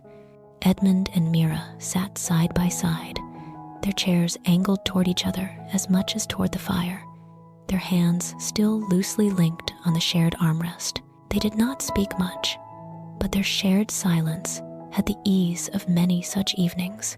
Marian set the tray down on the low table at the center of the little circle of chairs, the soft clink of porcelain, a gentle punctuation in the quiet. Steam rose from the spout of the teapot, carrying its calming scent outward, and the biscuits on the plate gleamed faintly where the firelight touched their golden tops. "I've made a pot of tea for the evening," she said, her voice low and even. "It's a soothing blend. There are biscuits as well, if you like. Please help yourselves. There's no hurry." They thanked her in their different ways. A nod from Mr. Rowan, a soft thank you from Clara, a warm, appreciative smile from Edmund and Mira. Marian poured the first cups herself, offering them into waiting hands. The tea's pale color glowed faintly in the lamplight, and the warmth of the cups was a quiet, steady comfort against their fingers. As they took their cups, the room felt as though it had settled into an even deeper stillness, not empty, but full of the same kind of quiet that lies between gentle waves on a sheltered shore. For a while, they simply drank. The fire crackled softly, adjusting itself, sending out occasional little sparks that never left the safety of the hearth. The clock on the wall continued its measured ticking, marking time in gentle strokes that did not press on anyone. Outside, the snow brushed lightly against the window panes, making the world beyond seem far, far away. The warm steam from the tea rose and mingled with the air, creating a faint, fragrant haze that made the lamplight feel even softer. Clara was the first to speak, though her words emerged not as a declaration, but as a thought that had floated up and, finding safe air, decided to be shared. "This year felt very long," she said quietly, almost as if she were talking to the fire. "I kept thinking it would slow down somewhere in the middle, that there would be a peaceful patch, but it just kept going." Mr. Rowan's eyes shifted toward her, understanding in the lines of his face. "Yes," he replied in his measured way. "Some years stretch like that. They don't crack in a dramatic way. They just pull and pull until you find yourself at the end of them, surprised that you made it all the way through." Mira, fingers still twined with Edmund's, let out a soft breath that might have been a quiet laugh. "There were so many things I meant to do," she said, her gaze drifting to the shadowed beams overhead. "Little things, mostly. Clear that corner of the garden, sort the old letters, visit a friend I have not seen in too long. I kept putting them into the next week, and the next, and somehow they all slipped through my fingers like sand." Edmund gave her hand a gentle squeeze. "We did what we could," he murmured, "and what we did was enough for this year. Perhaps that's something we forget. The year asks for more and more, and we tremble because we cannot give it everything, but it never promised that all lists must be finished before it ends." Clara lowered her eyes to the surface of her tea, watching the faint ripple as she shifted the cup in her hands. "I think I believed," she said slowly, "that I had to greet the new year feeling ready, complete, as though I had ticked off every task and polished every corner of my life. It's strange to admit that I'm arriving at the end feeling quite unfinished." Mr. Rowan's smile, when it came, was small and gentle. "I suspect most of us arrive unfinished," he said. "Even when we pretend otherwise, there are always things left undone, words unsaid, roads not taken. But perhaps it's not a test we're meant to pass. Perhaps the year just turns, whether we are ready or not." Mira nodded softly, and whether we're in a crowded street or a quiet inn, the conversation drifted like that. Small, truthful thoughts offered without weight, allowed to rest where they fell. No one pressed for details. No one asked for explanations. When someone spoke, it was only to place another gentle piece beside the others, like smooth stones gathered one by one into a small, unassuming cairn on a path. They admitted, in their different ways, that the year had been long, that some days had felt heavy, that certain hopes had gone untouched on shelves within their hearts. Yet they spoke of these things without drama, without sharpness, as if they were simply weather patterns they had walked through. Long rains, unexpected winds, brief clearings of sky. "I think," Clara said after a while, her voice softer now, "that what I wish for the new year is not something grand, not a big change, not a sudden transformation, just a little more room to rest, to not always be hurrying from one thing to the next." She hesitated, then added with a faint, shy smile, "It feels almost strange to say that aloud, as if wishing for rest is somehow not ambitious enough." "Ambition is not always a friend," Edmund replied gently. "Rest is a wise wish. There is bravery in asking for gentler days." Mr. Rowan tilted his cup, watching the last of the tea slide along the porcelain. "I would like," he said simply, "to feel less like I am always arriving late to conversations, late to occasions, late to myself. If the new year could bring a few moments where I am entirely present, where I do not feel that I am hurrying toward or away from something, that would be enough for me." Mira listened to them all, her expression soft. "Sometimes," she murmured, "I think the kindest thing we can wish for one another is simply this, that there will be days when nothing much is required. Days where being ordinary is perfectly allowed." Beyond the windows, the lanterns glowed on, and the snow continued to fall in delicate, patient strokes. Inside, the teapot emptied slowly, its warmth transferred into the guests' hands and chests. Marian moved quietly around the edges of the room, collecting empty cups, offering more tea, placing an extra log on the fire when it eased into a lower glow. She did not intrude on their conversation, but she listened in that way innkeepers often do, holding their words gently in the silence of the room. As the night deepened, the guests fell gradually into a companionable quiet. Their earlier words seemed to linger softly in the air, settling among the lamplight and the shifting shadows. No one felt a need to declare resolutions or make promises to themselves. It was enough to have admitted in this gentle, shared space that they were tired, that the year had been long, and that what they hoped for in the next one was not dazzling triumph, but the simple, tender gift of rest. Marian glanced at the clock, noting the slowly approaching hour, and felt the familiar stirring in her heart that came each year at this time. There was one small ritual still to be offered, one gentle act that belonged to this night alone. She let her gaze drift toward the windows, where the faint gleam of the lanterns outside shimmered through frost, and then back to the circle of weary, quiet faces in the golden light of the common room.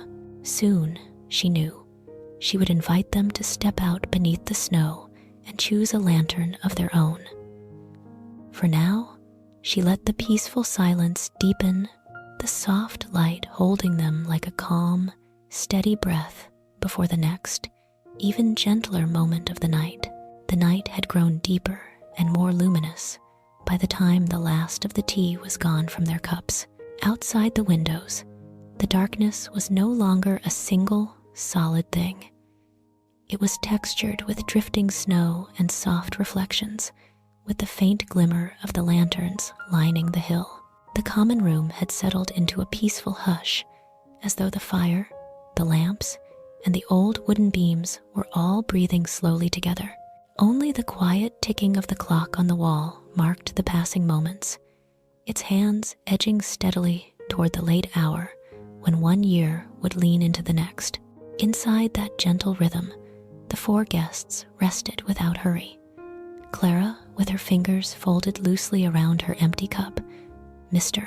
Rowan gazing into the embers with a thoughtful stillness, Edmund and Mira sitting shoulder to shoulder, their hands still intertwined. Marian stood near the counter, polishing the last cup in small, circular motions. Though the work was already done, she did not need the cloth in her hand to see that the room was ready. The floor had been swept, the lamps filled and trimmed, the fire tended.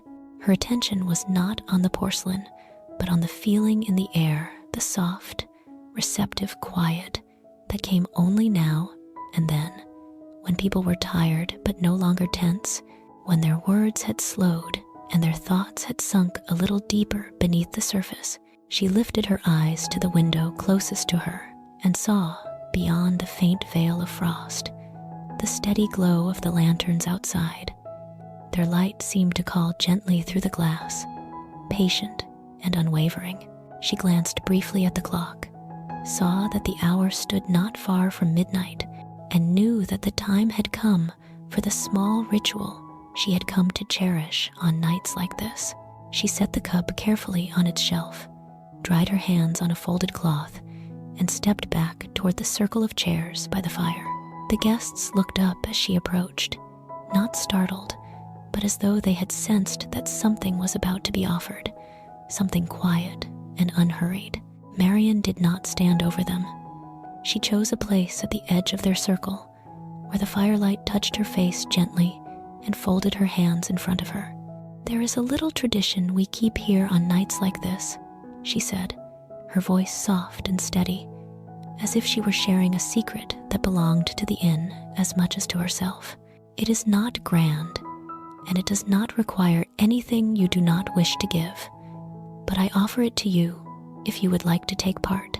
Clara tilted her head slightly, curiosity easing into her tired eyes. Mr. Rowan straightened just a touch in his chair. Edmund and Mira exchanged a brief look, the kind of glance that passed whole thoughts between them without a sound. Marian let her gaze drift toward the windows and the faint glimmer beyond. "You've seen the lanterns along the hill," she continued. "They are lit early on this night, every year, and they burn until morning. Long ago, I began inviting those who stay here to choose one, not to claim it exactly, but to visit it. We go outside. Each person finds a lantern that feels like theirs for a moment. You place a hand on the glass and quietly offer it something you no longer wish to carry into the new year. A worry, a weight, a pressure that has grown too heavy. You do not have to say what it is. You do not have to explain it to anyone. You simply let the light hold it for a while." Her words rested in the air like a soft snowfall, light and unforced.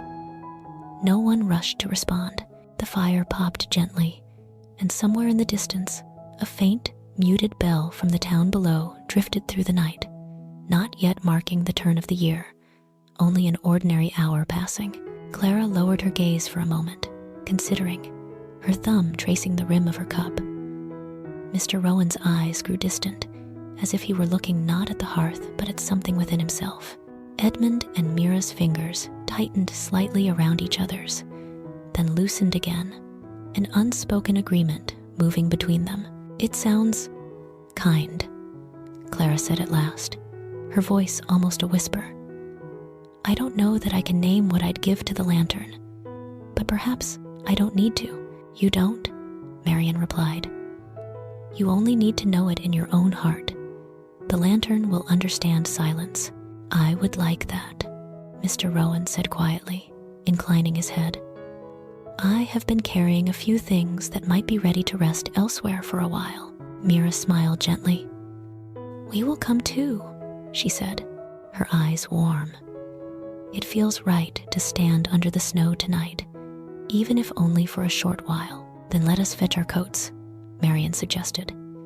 "The snow has grown thicker. It will be cold, but the lanterns are very gentle company." They rose slowly, with that careful grace that comes from tired bodies moving after a stretch of stillness. Chairs creaked softly, the old wood protesting without malice. Clara smoothed her skirt and wrapped her shawl more tightly around her shoulders before crossing to the row of hooks.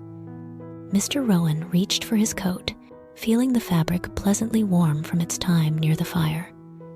Edmund helped Mira into her heavier overcoat, smoothing it over her shoulders with practiced hands, then pulled on his own. Gloves were tugged snug, scarves wound back into place, hats settled. Marian donned a dark wool shawl that she fastened with a simple pin at her collar. She did not always go out with her guests for this ritual, but tonight, the pull of the lanterns felt strong, and she wished to stand beneath them as well. When they opened the door, the night greeted them with a cool rush of air, crisp and clean, carrying the faint scent of snow and distant chimneys. The world outside the inn was transformed by the deepening darkness and the patient fall of snowflakes, which glimmered briefly as they drifted through the light spilling from the doorway. The lantern above the threshold burned steadily, its glow wrapping the stone step in a gentle halo. Beyond, the line of lanterns along the hill shone more clearly than ever, each one a small golden star housed in a shell of shimmering frost. They stepped out together, their boots sinking softly into the fresh layer of snow that had formed since each of them had first arrived. The cold touched their faces with a cool hand, but it was not cruel. It woke them gently, bringing a kind of clarity to their thoughts. Their breaths rose in white plumes, mingling in the air and then fading into the night. For a moment, they stood close to the doorway, letting their eyes adjust fully to the dark, listening to the subtle sounds that lived beneath the quiet.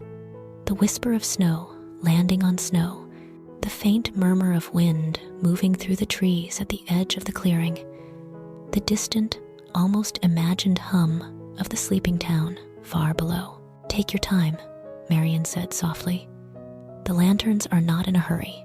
They began to walk slowly along the path, each at their own pace, though never straying so far that they could not see one another's silhouettes in the glow. The lanterns on either side burned with the same steady flame, yet each one seemed to have its own small character, its own pattern of frost, its own particular way of catching the falling snow.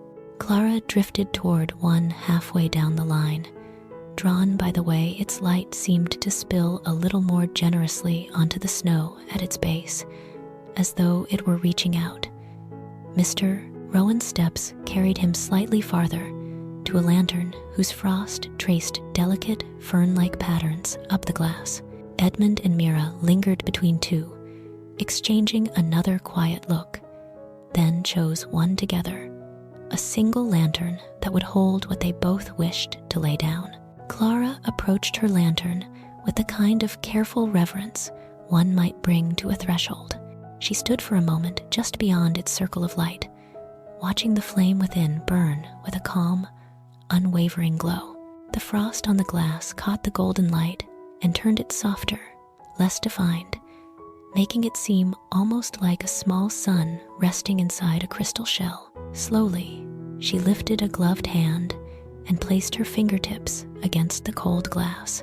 The chill seeped through the wool, but beneath it, she could sense the presence of warmth, a subtle, steady heat that did not ask anything of her. She let her eyes fall half closed, not needing to see the lantern now that she could feel it. In the quiet, Clara thought of all the times during the year when she had forced herself to smile, to be the one who lightened the room, who made others feel at ease. Even when her own heart had longed to be still, she remembered evenings when she had been too tired to speak, yet had spoken anyway because silence seemed to worry those around her. The weight she felt now was not one of a single great grief, but of many small expectations, stacked one atop another until they felt heavy. She did not name them in words, but she gathered them gently in her thoughts, and with a slow, inward breath, imagined them flowing from her shoulders, along her arm, into her hand, and from there into the glass beneath her fingertips. The lantern's light did not change. It did not flare or dim. It simply continued to glow, as if accepting what she offered without question. Clara's next breath came easier, a little deeper, and when she opened her eyes, the snow around her seemed slightly softer, the air a little more spacious. A short distance away, Mr. Rowan stood before his chosen lantern, his hand resting on the glass with the same quiet pressure.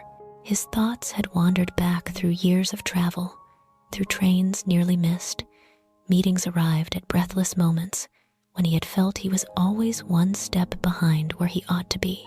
The sensation of lateness had crept into more than just his journeys.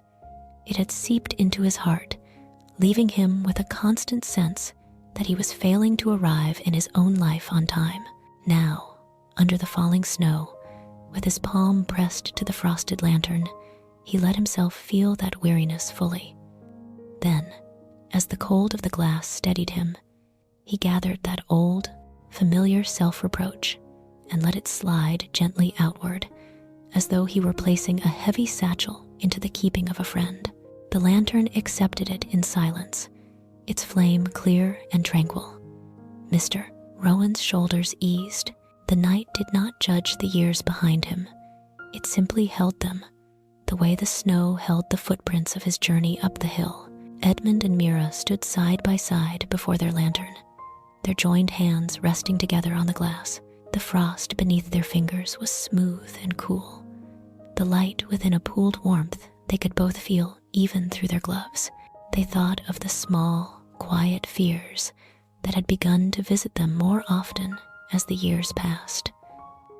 The worry that their bodies might tire faster, that there might be fewer seasons ahead than behind, that they must make something special of each year to justify its passing. Yet standing here, beneath the slow falling snow and the gentle light, those worries felt less sharp, less like commands, and more like fleeting clouds.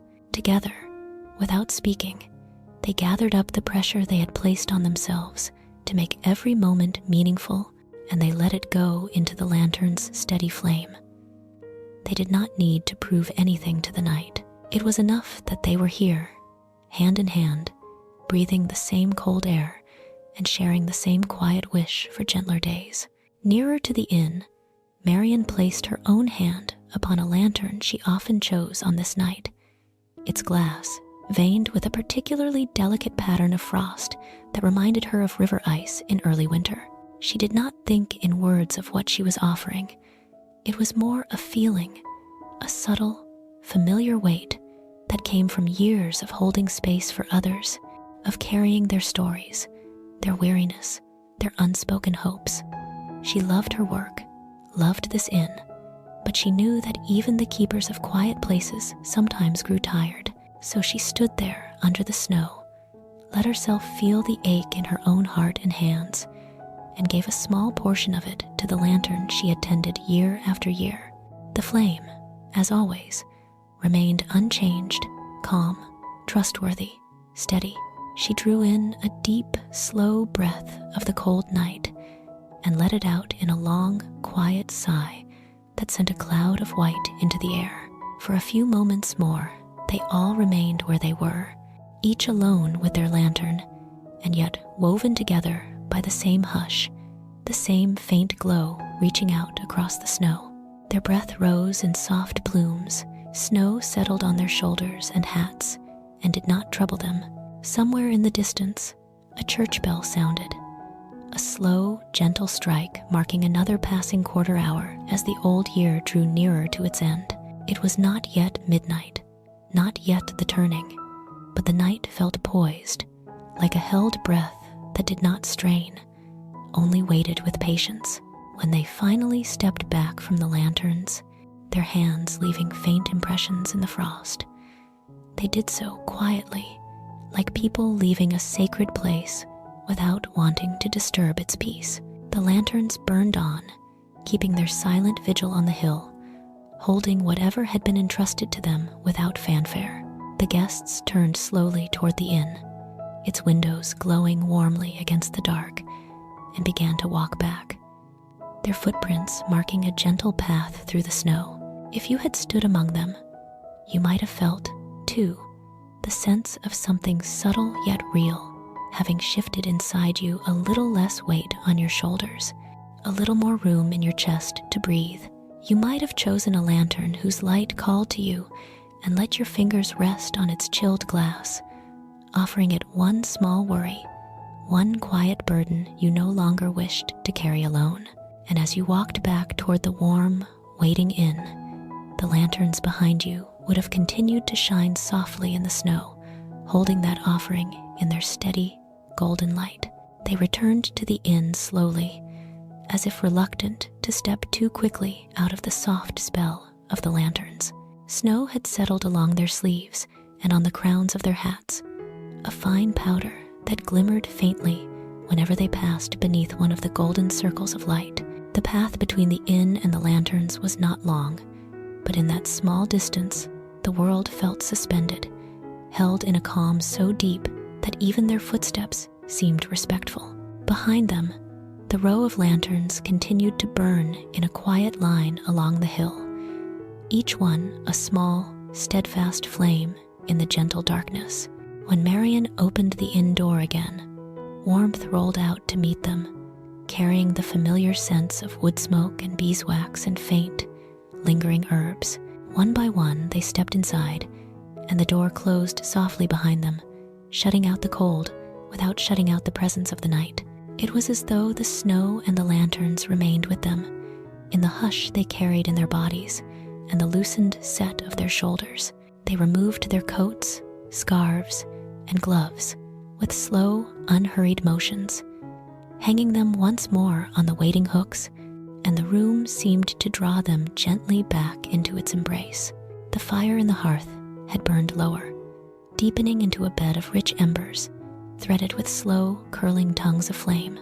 Its light was softer now, more intimate, casting a deep amber glow over the rug, the chairs, and the polished wooden floor. The lamps on the walls continued their steady burning, but their light, too, felt subdued, as if they understood the night and had dimmed their brightness just enough to let the darkness sit comfortably at the edges of the room. Shadows swayed lightly along the beams overhead, and the air seemed to hum with a serene stillness.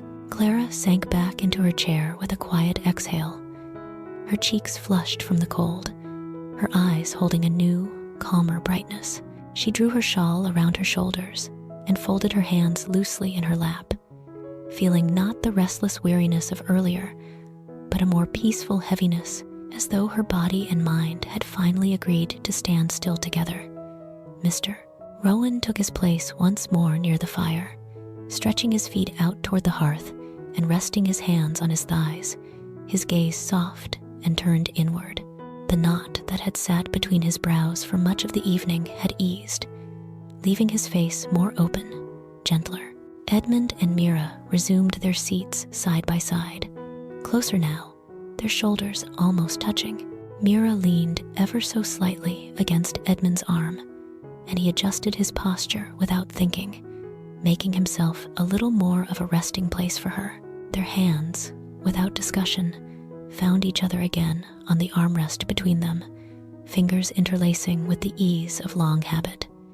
They did not speak. They did not need to. The quiet between them was full and warm, like a well-worn quilt drawn over two familiar hearts. Marian moved around them with her usual calm care, adding a small log to the fire, adjusting a lamp wick, straightening a cup on the table, though it did not truly require it. Her senses were tuned not to tasks so much as to the feeling in the room, as if she were listening to the slow, collective breathing of the guests and of the inn itself. She glanced at the clock on the wall and saw that the hands had crept close to the hour. Midnight approached not with fanfare, but with the gentle inevitability of a tide edging toward shore. Outside, beyond the windows, the world held its breath in its own way.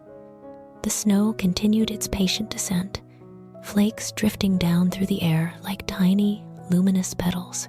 Here and there, the clouds thinned, and a pale sliver of moonlight pressed through, laying a soft silver sheen over the hill and the tops of the lanterns. Far below, in the town, there were hints of distant movement, a faint, muffled shout here, a far-off blossom of light momentarily brightening the sky, then fading. But up on the hill, those sounds came only as the vaguest echo, as if heard through layers of wool and snow and time. The silence around Frosty Lantern Inn remained deep, kind, and undisturbed. In the common room, the guests fell into a stillness so complete that even the tick of the clock seemed slower, more deliberate. Clara's eyes wandered to the window, where she could just glimpse the faint, honeyed glows of the lanterns outside, blurred by frost into soft halos. She found herself thinking not of what she had failed to accomplish this year, nor of what she must hurry to do in the next, but simply of the feeling of her hand on the cold glass, the steady warmth of the flame beneath it. That small, wordless act seemed to have loosened something inside her that had been clenched for so long she had forgotten its tension. Now, sitting in this quiet room with the fire's low light kissing the edges of her vision, she realized that she was not afraid of the year turning. It would come gently, whether she was ready or not. Mr. Rowan watched the embers as they shifted and glowed, occasionally breaking apart in tiny, quiet collapses that sent soft sparks upward through the grate. He thought of the many times he had greeted the new year in stations, on roads, in rooms that were not his own, always with a sense of having been pushed into the next chapter by circumstances. Tonight felt different. Though this inn was not his home, he felt, for the first time in many years, as if he were in the right place at the right moment, neither late nor early, simply present. The idea comforted him more deeply than he could have predicted. Edmund and Mira sat with their heads slightly bowed, listening to the layered quiet around them, the fire's gentle murmur, the faint brush of wind against the windows, the steady, reliable ticking of the clock. Both of them felt their hearts move in a slow, synchronized rhythm, not racing ahead to the next moment, not clinging to the last one, just resting in this small, tender pause between years. It occurred to them, each in their own way, that the new year did not need to be welcomed with great effort. It might simply be allowed to arrive, like dawn creeping over a horizon, soft and inevitable. The clock on the wall lifted its voice with a gentle, resonant chime, announcing the final quarter hour before midnight. The sound was not loud, not insistent. It folded into the room like another layer of warm air, mingling with the glow of the lamps and the hush of the snow. Marian raised her head at the sound, then looked toward the window nearest the door, where she could just see the faint line of the lanterns. She knew, without needing to check, that the town below would soon begin its count, voices rising and falling, hands lifting glasses into the air. Here, there would be no counting, no loud proclamation, only the quietest turn of the year. "Midnight will be here soon," she said softly, more to the room than to any one person. "If you like, we can listen from the doorway, just for a moment." They rose together, drawn more by the gentleness in her tone than by the words themselves. There was no rush in their movements, only the slow, unhurried shifting of bodies that had grown comfortable and were willing to be disturbed only for something that mattered. Edmund steadied Mira as she stood, and she touched his arm in a silent thank you. Clara smoothed her shawl and tucked a stray lock of hair behind her ear. Mr. Rowan straightened his back, feeling the pleasant heaviness of warmth in his limbs. Marian led them to the door and unlatched it, opening it just enough to let the night's cool breath slip inside. They gathered near the threshold, not crowding it, simply standing within its frame, half in the warm glow of the common room, half in the silver hush of the snowy hill. The lantern above the doorway shone down upon them, its light mingling with the softer glow from the room behind. Beyond, the row of lanterns stretched along the slope, their flames burning with quiet dignity. The snow that fell between them and the inn caught the light in fleeting sparkles before disappearing into the white ground. For a moment, no one spoke. They simply stood and listened. From far away, faint and softened by distance and snow, came the muffled suggestion of bells from the town's church tower, preparing for the hour. There were hints of other sounds too, a distant cheer, perhaps, or the low, rolling echo of fireworks. But here, at the inn, they were nothing more than the lightest ripples on a vast, still lake of silence. The dominant sounds were the quiet whisper of snowflakes alighting, the gentle rustle of the wind's breath along the eaves, and the low, steady crackle of the fire behind them. The town's bells began to ring the hour, the notes rolling upward into the snowy air with solemn patience. Each chime felt like a soft stroke of time, measured and kind. Marian lowered her head slightly, closing her eyes for the space of a breath. Beside her, the guests remained still, as if they too recognized that this was the moment in which the old year loosened its fingers and the new year, without fanfare, took its place. When the final bell faded into the night, leaving only the hushed whisper of falling snow, Marian opened her eyes and spoke, not loudly, but in a clear, gentle murmur that carried easily to each of them. "May this year be lighter for you," she said. "May you find more moments to rest. May you feel less need to be anything but as you are." She let a second breath pass, then added, even softer, as if speaking directly to whatever invisible weight each of them carried. "May you have nights when nothing is demanded of you but sleep, and mornings when you rise without having to rush." May your burdens be gentler, your days more spacious, and your heart a little less tired." Her words touched them like a blessing, settling on their shoulders as softly as the snowflakes outside. Clara felt her chest loosen in a way that almost brought tears to her eyes, though none fell. Mr. Rowan bowed his head slightly, as if acknowledging a prayer spoken on his behalf. Edmund and Mira squeezed each other's hands once, firmly, their joined fingers warmed by the warmth behind them and the quiet in front of them. The new year had come. It had not burst in with fireworks. It had not demanded they count down or shout. It had arrived like a gentle inhalation, like a door opening without a creak, like the first soft touch of light before dawn. The night itself did not change in any visible way. The snow still fell, the lanterns still burned, the sky still held its hidden moon and scattered stars. Yet, within each of them, something had shifted, just slightly, a recognition that they stood now on a new page of time, allowed to begin not with a sprint, but with a sigh. After a few quiet moments, Marian eased the door closed again, shutting out the cold while keeping the peacefulness of the hill within the inn's walls. The latch settled into place with a soft click. The guests turned back toward the common room, where the low fire waited, where their chairs and cups and the gentle shadows still held their shapes. The quiet remained, but it was now the quiet of a new year, fresh and unhurried, ready to be entered slowly, as though wading into a calm, silver lake at dawn.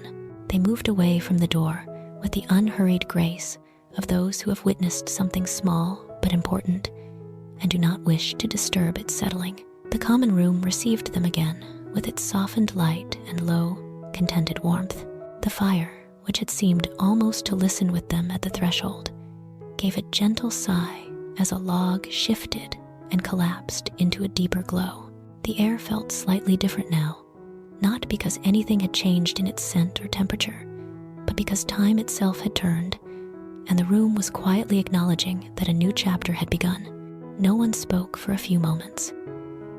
There was a sense among them that words, if they came too quickly, might jar the fragile stillness that had settled over their shoulders like a shawl. Clara returned to her chair by the hearth and sat down without fuss, smoothing her skirt with slow strokes of her palms. She was aware of the weight of her own body in a pleasant way, of the way the cushion welcomed her back, of the warmth radiating through the soles of her boots from the nearby fire. The tiredness she felt now was deep, but it was no longer sharp or restless. It had the softness of a heavy quilt, the kind that invites surrender rather than resistance. Mr. Rowan lowered himself once more into his place, his movements deliberate but unstrained. He rested his hands lightly on the arms of the chair and allowed his gaze to wander around the room, taking in the small details, the faint gleam along the polished edge of the table, the curve of a teacup on its saucer, the way the lamplight lay in gentle ovals against the walls. Every object seemed to be resting as well, as if the whole inn had exhaled at the stroke of midnight and was now content simply to be. He felt, for the first time in a long while, at the turn of a year, no urgency to think ahead, to plan, to measure. The new year would come in its own time. Indeed, it was already here, and he was sitting quietly in the middle of it, doing nothing more than breathing. Edmund and Mira returned to their seats side by side, but this time they did not sit quite as upright. Edmund leaned back a little more, and Mira allowed herself to sink deeper into the cushions, turning slightly so that her shoulder came to rest against his upper arm. Their linked hands remained where they were, fingers loosely entwined, thumb brushing now and then in small, absent-minded gestures of affection. They had greeted many years in many different places, but rarely with such a sense of uncluttered calm. There were no loud voices around them, no music demanding their attention, no sense that they ought to be doing something more festive. Instead, the quiet seemed to be giving them permission simply to savor the fact that they were here, together, alive, and wrapped in warmth. Marian, Standing for a moment near the center of the room, let her eyes travel over them all. She saw the softened set of Clara's shoulders, the eased lines around Mr. Rowan's eyes, the gentle way Edmund and Mira leaned toward one another. In that simple tableau, she read the success of the night, not in any grand event, but in the collective loosening of tension, the subtle lifting of burdens that had arrived with them on the hill and would leave lighter than they came. A quiet satisfaction warmed her chest, mingling with the familiar fatigue that came at the end of a long day. "Would anyone like one last cup of tea?" she asked, more out of courtesy than necessity, her tone indicating that it was also perfectly acceptable to want nothing more at all. Clara shook her head with a small, drowsy smile. "No, thank you," she murmured. "I think I would only spill it now. I'm too sleepy to be trusted with a cup." "Nor I," Mr. Rowan added gently. "If I have another, I may fall asleep here by the fire and trouble you with snoring." Mira gave the slightest laugh, the sound like a small bell heard from a distance. "We're quite content," she said. "We should not keep you standing and brewing, Marian. You have given us more than enough." "Very well," Marian replied, returning their gratitude with a nod. "Then I think it is time I sent you toward your rooms. The beds are ready. They've been waiting all evening." There was something comforting in the idea of beds that had been prepared in advance, waiting patiently upstairs while the night unfolded below. The guests rose one by one, feeling the pleasant weight in their limbs that spoke of sleep approaching. Chairs shifted back into place with soft sounds. The rug cushioned every step. Marian moved to the counter where the keys lay and picked them up in turn, the brass glinting faintly in the lamplight. "Clara," she said, offering the first key with a gentle incline of her head, "you'll have room 3 at the back. It's very quiet. The window looks out toward the trees and the lanterns along the hill.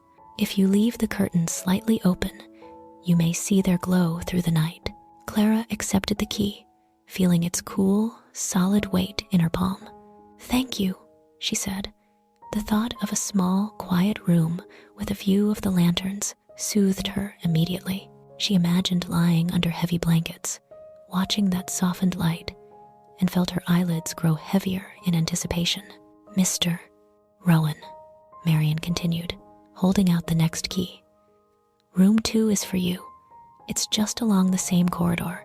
There's an extra blanket at the foot of the bed, should you need it, and a chair by the window if you find yourself awake and wanting to look out at the snow." He took the key with both hands, as if accepting a gift rather than an object. "You think of everything," he said quietly. "I do not know when I last felt this. Looked after. It is the inn's work," Marian replied with a small smile. "And my pleasure." She turned then to Edmund and Mira with the final key. "You'll be in room 1, she said. "It's the nearest to the stairs, so you won't have far to walk. The bed is a little wider there, and the window faces the town. You may see a distant spark of fireworks if any remain, but they'll be soft from here, like flowers blooming far away." Mira accepted the key and glanced briefly at Edmund, her eyes warm. "That sounds just right," she said. "We are not opposed to fireworks, only to being beneath them." Marian's smile deepened for a moment, then softened again into her usual calm expression. "I'll stay down a little longer to tend the fire and lamps," she said. "If you need anything, just call from the top of the stairs. But my hope is that you sleep so deeply you forget there is anything to ask for." They thanked her once more, each in their own way, and then turned toward the staircase. The steps creaked gently under their feet as they climbed, the wood well used but sound, carrying them upward into the quieter reaches of the inn.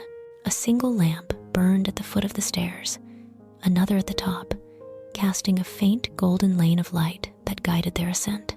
Their shadows rose along the wall beside them, soft and elongated, as if the inn itself were watching them with fondness. At the top of the stairs, the corridor waited, narrow and welcoming, lined with simple doors and a runner rug that muffled their footfalls. The air was cooler up here, touched by the faint freshness that drifted in from windows overlooking the snow. But warmth still lingered, drawn upward from the hearth below. For a moment, they stood together, 3 doorways in close company, and then began to part with murmured goodnights. "Sleep well," Clara said softly to Edmund and Mira, then to Mr. Rowan. "It feels like we've all walked a long way to be here." "We have," Mr. Rowan agreed. "May the rest of the journey be kinder. May the new year be gentle with you," Mira added, her voice little more than a whisper. "With all of us." They exchanged small smiles, the kind that exist more in the eyes than on the lips, and then each turned toward their respective doors. Clara's key turned smoothly in the lock, the metal making a soft, satisfying sound. Mr. Rowan's did the same. Edmund and Mira slipped into their room together, their voices fading into the quiet as the door closed softly behind them. One by one, the doors latched, the handles stilled, and the corridor grew almost completely silent, save for the faint murmur of the world outside and the distant whisper of the fire downstairs.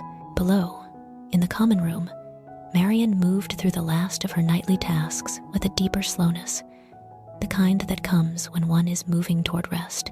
She banked the fire carefully, arranging the logs and embers so that a gentle warmth would continue through the night without leaping into a blaze. The flames sank, but did not die, settling into a steady, low glow that made the hearth look like a sleeping heart. She turned down the wicks of the lamps, leaving only 2 burning at a softer level, enough to keep the room from complete darkness in case someone should come down in the night. The ledger lay open on the counter, and she paused beside it for a moment, pen in hand. In neat, looping script, she wrote the date and the names of her guests: Clara, Mr. Rowan, Edmund, and Mira. Each name felt like a small story, a quiet arrival, a trust placed in this hill and its light. She closed the book gently, her hand resting on its cover for a brief, contemplative breath. Then she extinguished the lamp nearest it, leaving the ledger in shadow, as if the stories of the day had been folded away to sleep as well. For a short while, she stood alone in the center of the room, listening. The inn spoke to her in its familiar nighttime voice, the soft creak of beams settling a little deeper, the faint sigh of wind moving past the chimney, the whisper of snow brushing against the panes. Above her, the steady, almost imperceptible rhythm of breathing from different corners of the building began to weave itself into a quiet tapestry of rest. She could not hear each guest distinctly, but she felt their presence, the way one feels the warmth of others in a room, even with eyes closed. Satisfied, she walked to the foot of the stairs, extinguished one of the lamps there, and left only a single gentle glow burning like a small star in the dimness. Then she turned back to the common room, casted one last look at the empty chairs, the low fire, the soft, expectant shadows, and whispered a wordless goodnight to the space she had tended all these years. As Marian finally withdrew to her own small room at the back of the inn, closing her door with the same quiet care she gave her guests, Frosty Lantern Inn settled fully into its night. The doors were closed, but not in a way that shut anything out. Rather, they enclosed the sleepers gently, wrapping them in wood and stone and warmth. Outside, the lanterns on the hill burned on, their golden flames shining through clear frost, keeping their silent watch over the snow-covered world and over the dreams of those who had come seeking a softer beginning to the year. Within those walls, hearts eased, minds loosened their hold on old worries, and the new year, freshly arrived, held its peace, willing to wait until morning to ask anything of anyone at all. When at last the common room has quieted and the fire has sunk into a low, steady glow, Marian turns toward you with the same calm, thoughtful attention she has given to every guest that night. The chairs near the hearth hold only the lingering warmth of those who sat there before you. Clara, Mr. Rowan, Edmund, and Mira have already gone upstairs to their rooms, leaving behind the soft echo of their footsteps on the boards and the faint impression of their presence in the air. The inn feels even more peaceful now, as if it has drawn its circle of light a little closer, making more room for sleep. Marian studies your face for a moment, seeing the tiredness at the edges of your eyes, the way your shoulders carry weight that the evening has not yet completely dissolved. There is nothing pressing in her gaze, only a gentle recognition, as though she has been expecting you all along. "I think it's time you had a room of your own," she says quietly. "You're as welcome here as any of them. Your bed is ready." You feel the truth of that before you answer. It has been a long year for you as well, and though you did not climb the hill in boots damp with snow, you have made your own long journey through days and demands and expectations. Some part of you, perhaps, has been walking that lantern-lined road for far longer than you realized. You nod, and Marian's small, kind smile deepens as she turns to the counter, where a last key waits, catching the lamplight in a dull, familiar shine. She lifts it carefully and places it in your hand, as though she is entrusting you not only with a room, but with a pocket of time that belongs entirely to you. "This one is yours," she says. A small room, but very quiet. At the far end of the corridor, the window looks out over the hill. If you leave the curtain a little open, you'll see the lanterns and the snow. I've left extra blankets on the bed. No one will disturb you. The key is cool against your skin, solid and reassuring. You curl your fingers around it and feel its small weight. A simple proof that somewhere above you, behind a wooden door and a short stretch of stairs, there's a space kept just for you. Marian lifts a lamp from its hook near the door and beckons gently.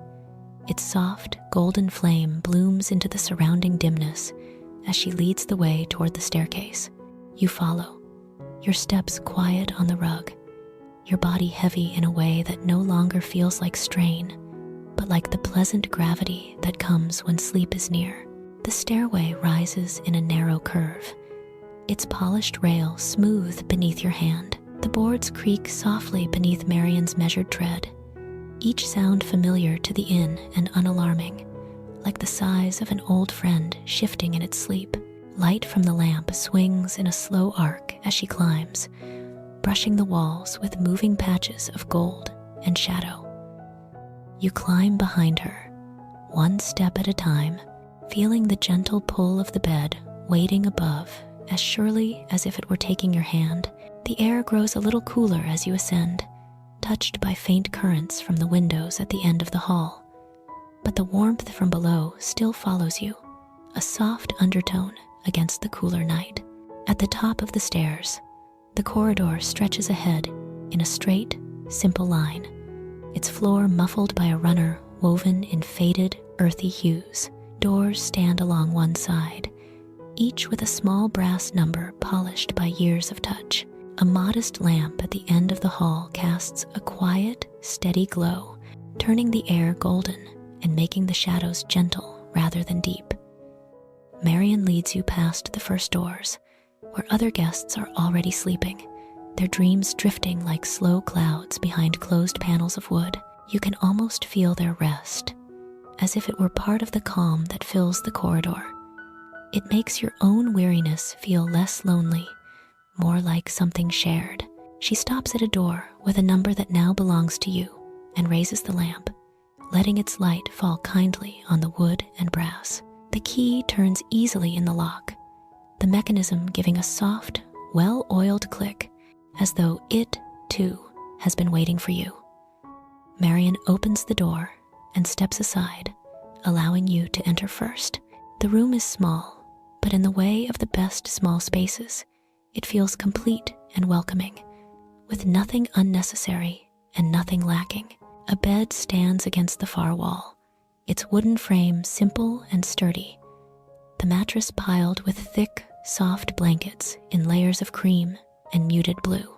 The topmost quilt looks heavy in the most comforting way, like a weight that will press gently over your body and tell each tired muscle that it no longer needs to hold itself up. A plump pillow rests at the head of the bed, its linen cover smooth and faintly scented with something clean and calm, like lavender and sun-warmed cotton. Beside the bed, a small table holds a lamp with a glass chimney, already trimmed and filled with oil. Its flame flickers quietly, casting a warm circle over the pillow and the folded blankets at the foot. Opposite the bed, beneath a square-paned window, stands a narrow wooden chair and a low chest where you might rest whatever burdens you have carried.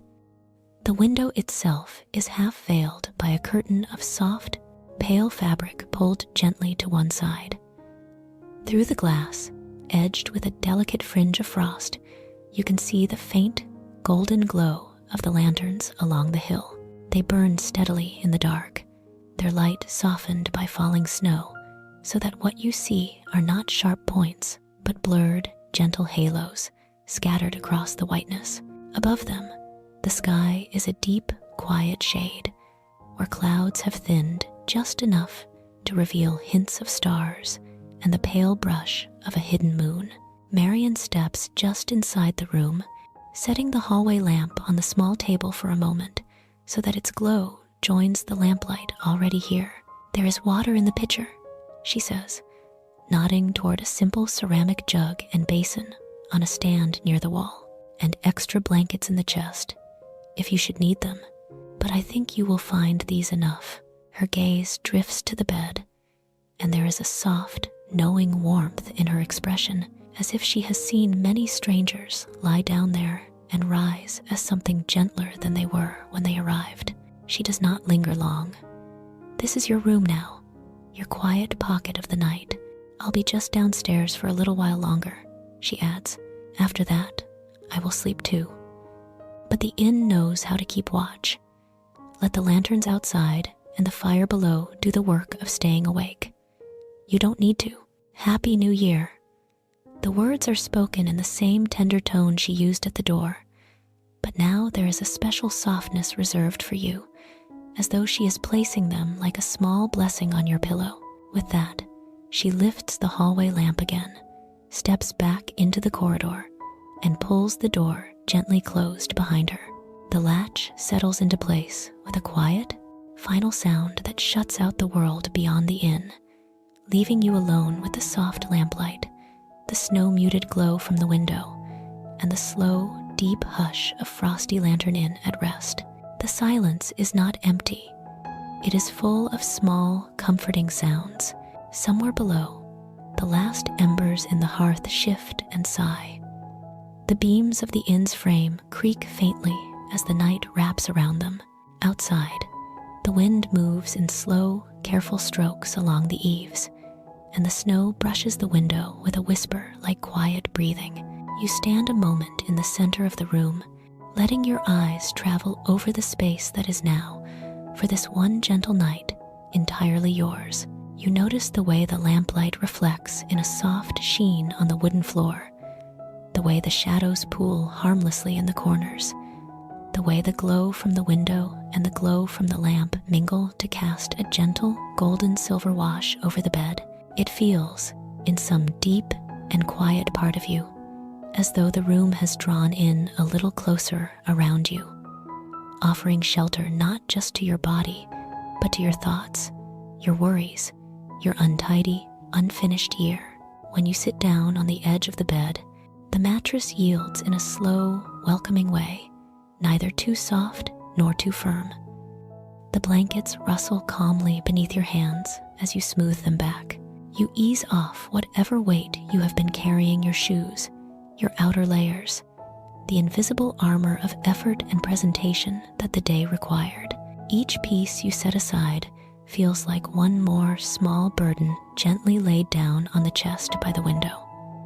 One more expectation released to sit quietly in the dimness until morning.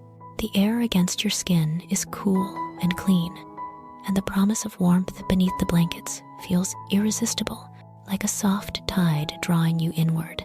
At last, you slip under the covers, pulling them up over your body until they rest comfortably along your shoulders. The weight of them settles over you in the most reassuring way, firm yet tender, as though the inn itself is placing its hand lightly upon you and saying, "You may rest now." The pillow cradles your head, giving gently under its weight, and you feel your neck and shoulders surrender, vertebra by vertebra, to the simple support. The lamplight glows through your closed lids when you let your eyes drift shut, turning the darkness behind them warm and honey-colored. If you open your eyes again for just a moment, you might shift your head so that you can see the window from where you lie. The curtain stirs faintly in a draft, so gentle it feels more imagined than real. And beyond the glass, the lanterns still burn, their light blurred by snow and frost. It is like looking at a necklace of distant golden stars lying quietly on the hill. The snowflakes fall between you and their glow in slow silver lines, each one vanishing as it meets the ground. You listen, and you can almost hear the snow as it lands, a soft, continuous hush that smooths the edges of every thought. In this quiet, you realize that nothing more is required of you tonight. The new year has already arrived, and yet it asks nothing from you in this moment. You do not need to decide how you will change, or who you will be, or what you must accomplish. You do not have to find the perfect words or the perfect plan. The only task before you now is to rest, to breathe, to let your body and mind sink slowly into the deep silver pool of sleep that waits just beyond the edge of waking. Your breathing lengthens, each inhale a little fuller, each exhale a little slower. Tension slips away by quiet degrees, from your forehead, your jaw, your throat, from your shoulders and arms, down through your chest to your belly, through your legs to your feet. Thoughts that earlier felt loud and insistent now pass by like soft shadows, barely touching you before they drift away. If any worry lingers, you might imagine placing it gently in one of the lanterns outside, its glass cool under your palm, its flame steady. The lantern will keep watch through the night. You do not need to. The room grows softer around you. The lamplight seems to dim without actually fading, as if your eyes have simply decided they have seen enough for now. The sounds of the inn blur into a soothing murmur, the kind of sound that supports sleep rather than interrupts it. The world outside these walls narrows to a distant, harmless hum, held at bay by snow and darkness and the quiet strength of old wood. And so, as you lie there beneath the heavy, gentle blankets of Frosty Lantern Inn, with the faint glow of lanterns brushing the frost-rimmed window and the soft whisper of wind carrying the new year past your door, you receive a final, tender blessing from the heart of this quiet place. Tonight, you do not need resolutions. You do not need plans. You do not need to begin anything or prove anything or carry anything alone. Tonight, you are allowed to be tired. You are allowed to rest. Let sleep come softly, like snow over the lanterns, like silver moonlight over the hill. Let the new year wait patiently at the doorstep of your dreams, content to begin only when you are ready to wake. May your night be deep, peaceful, and kind. May your dreams be soft and quiet and full of gentle light, and may you sleep now, safely and completely, held in the calm, warm silence of Frosty Lantern Inn.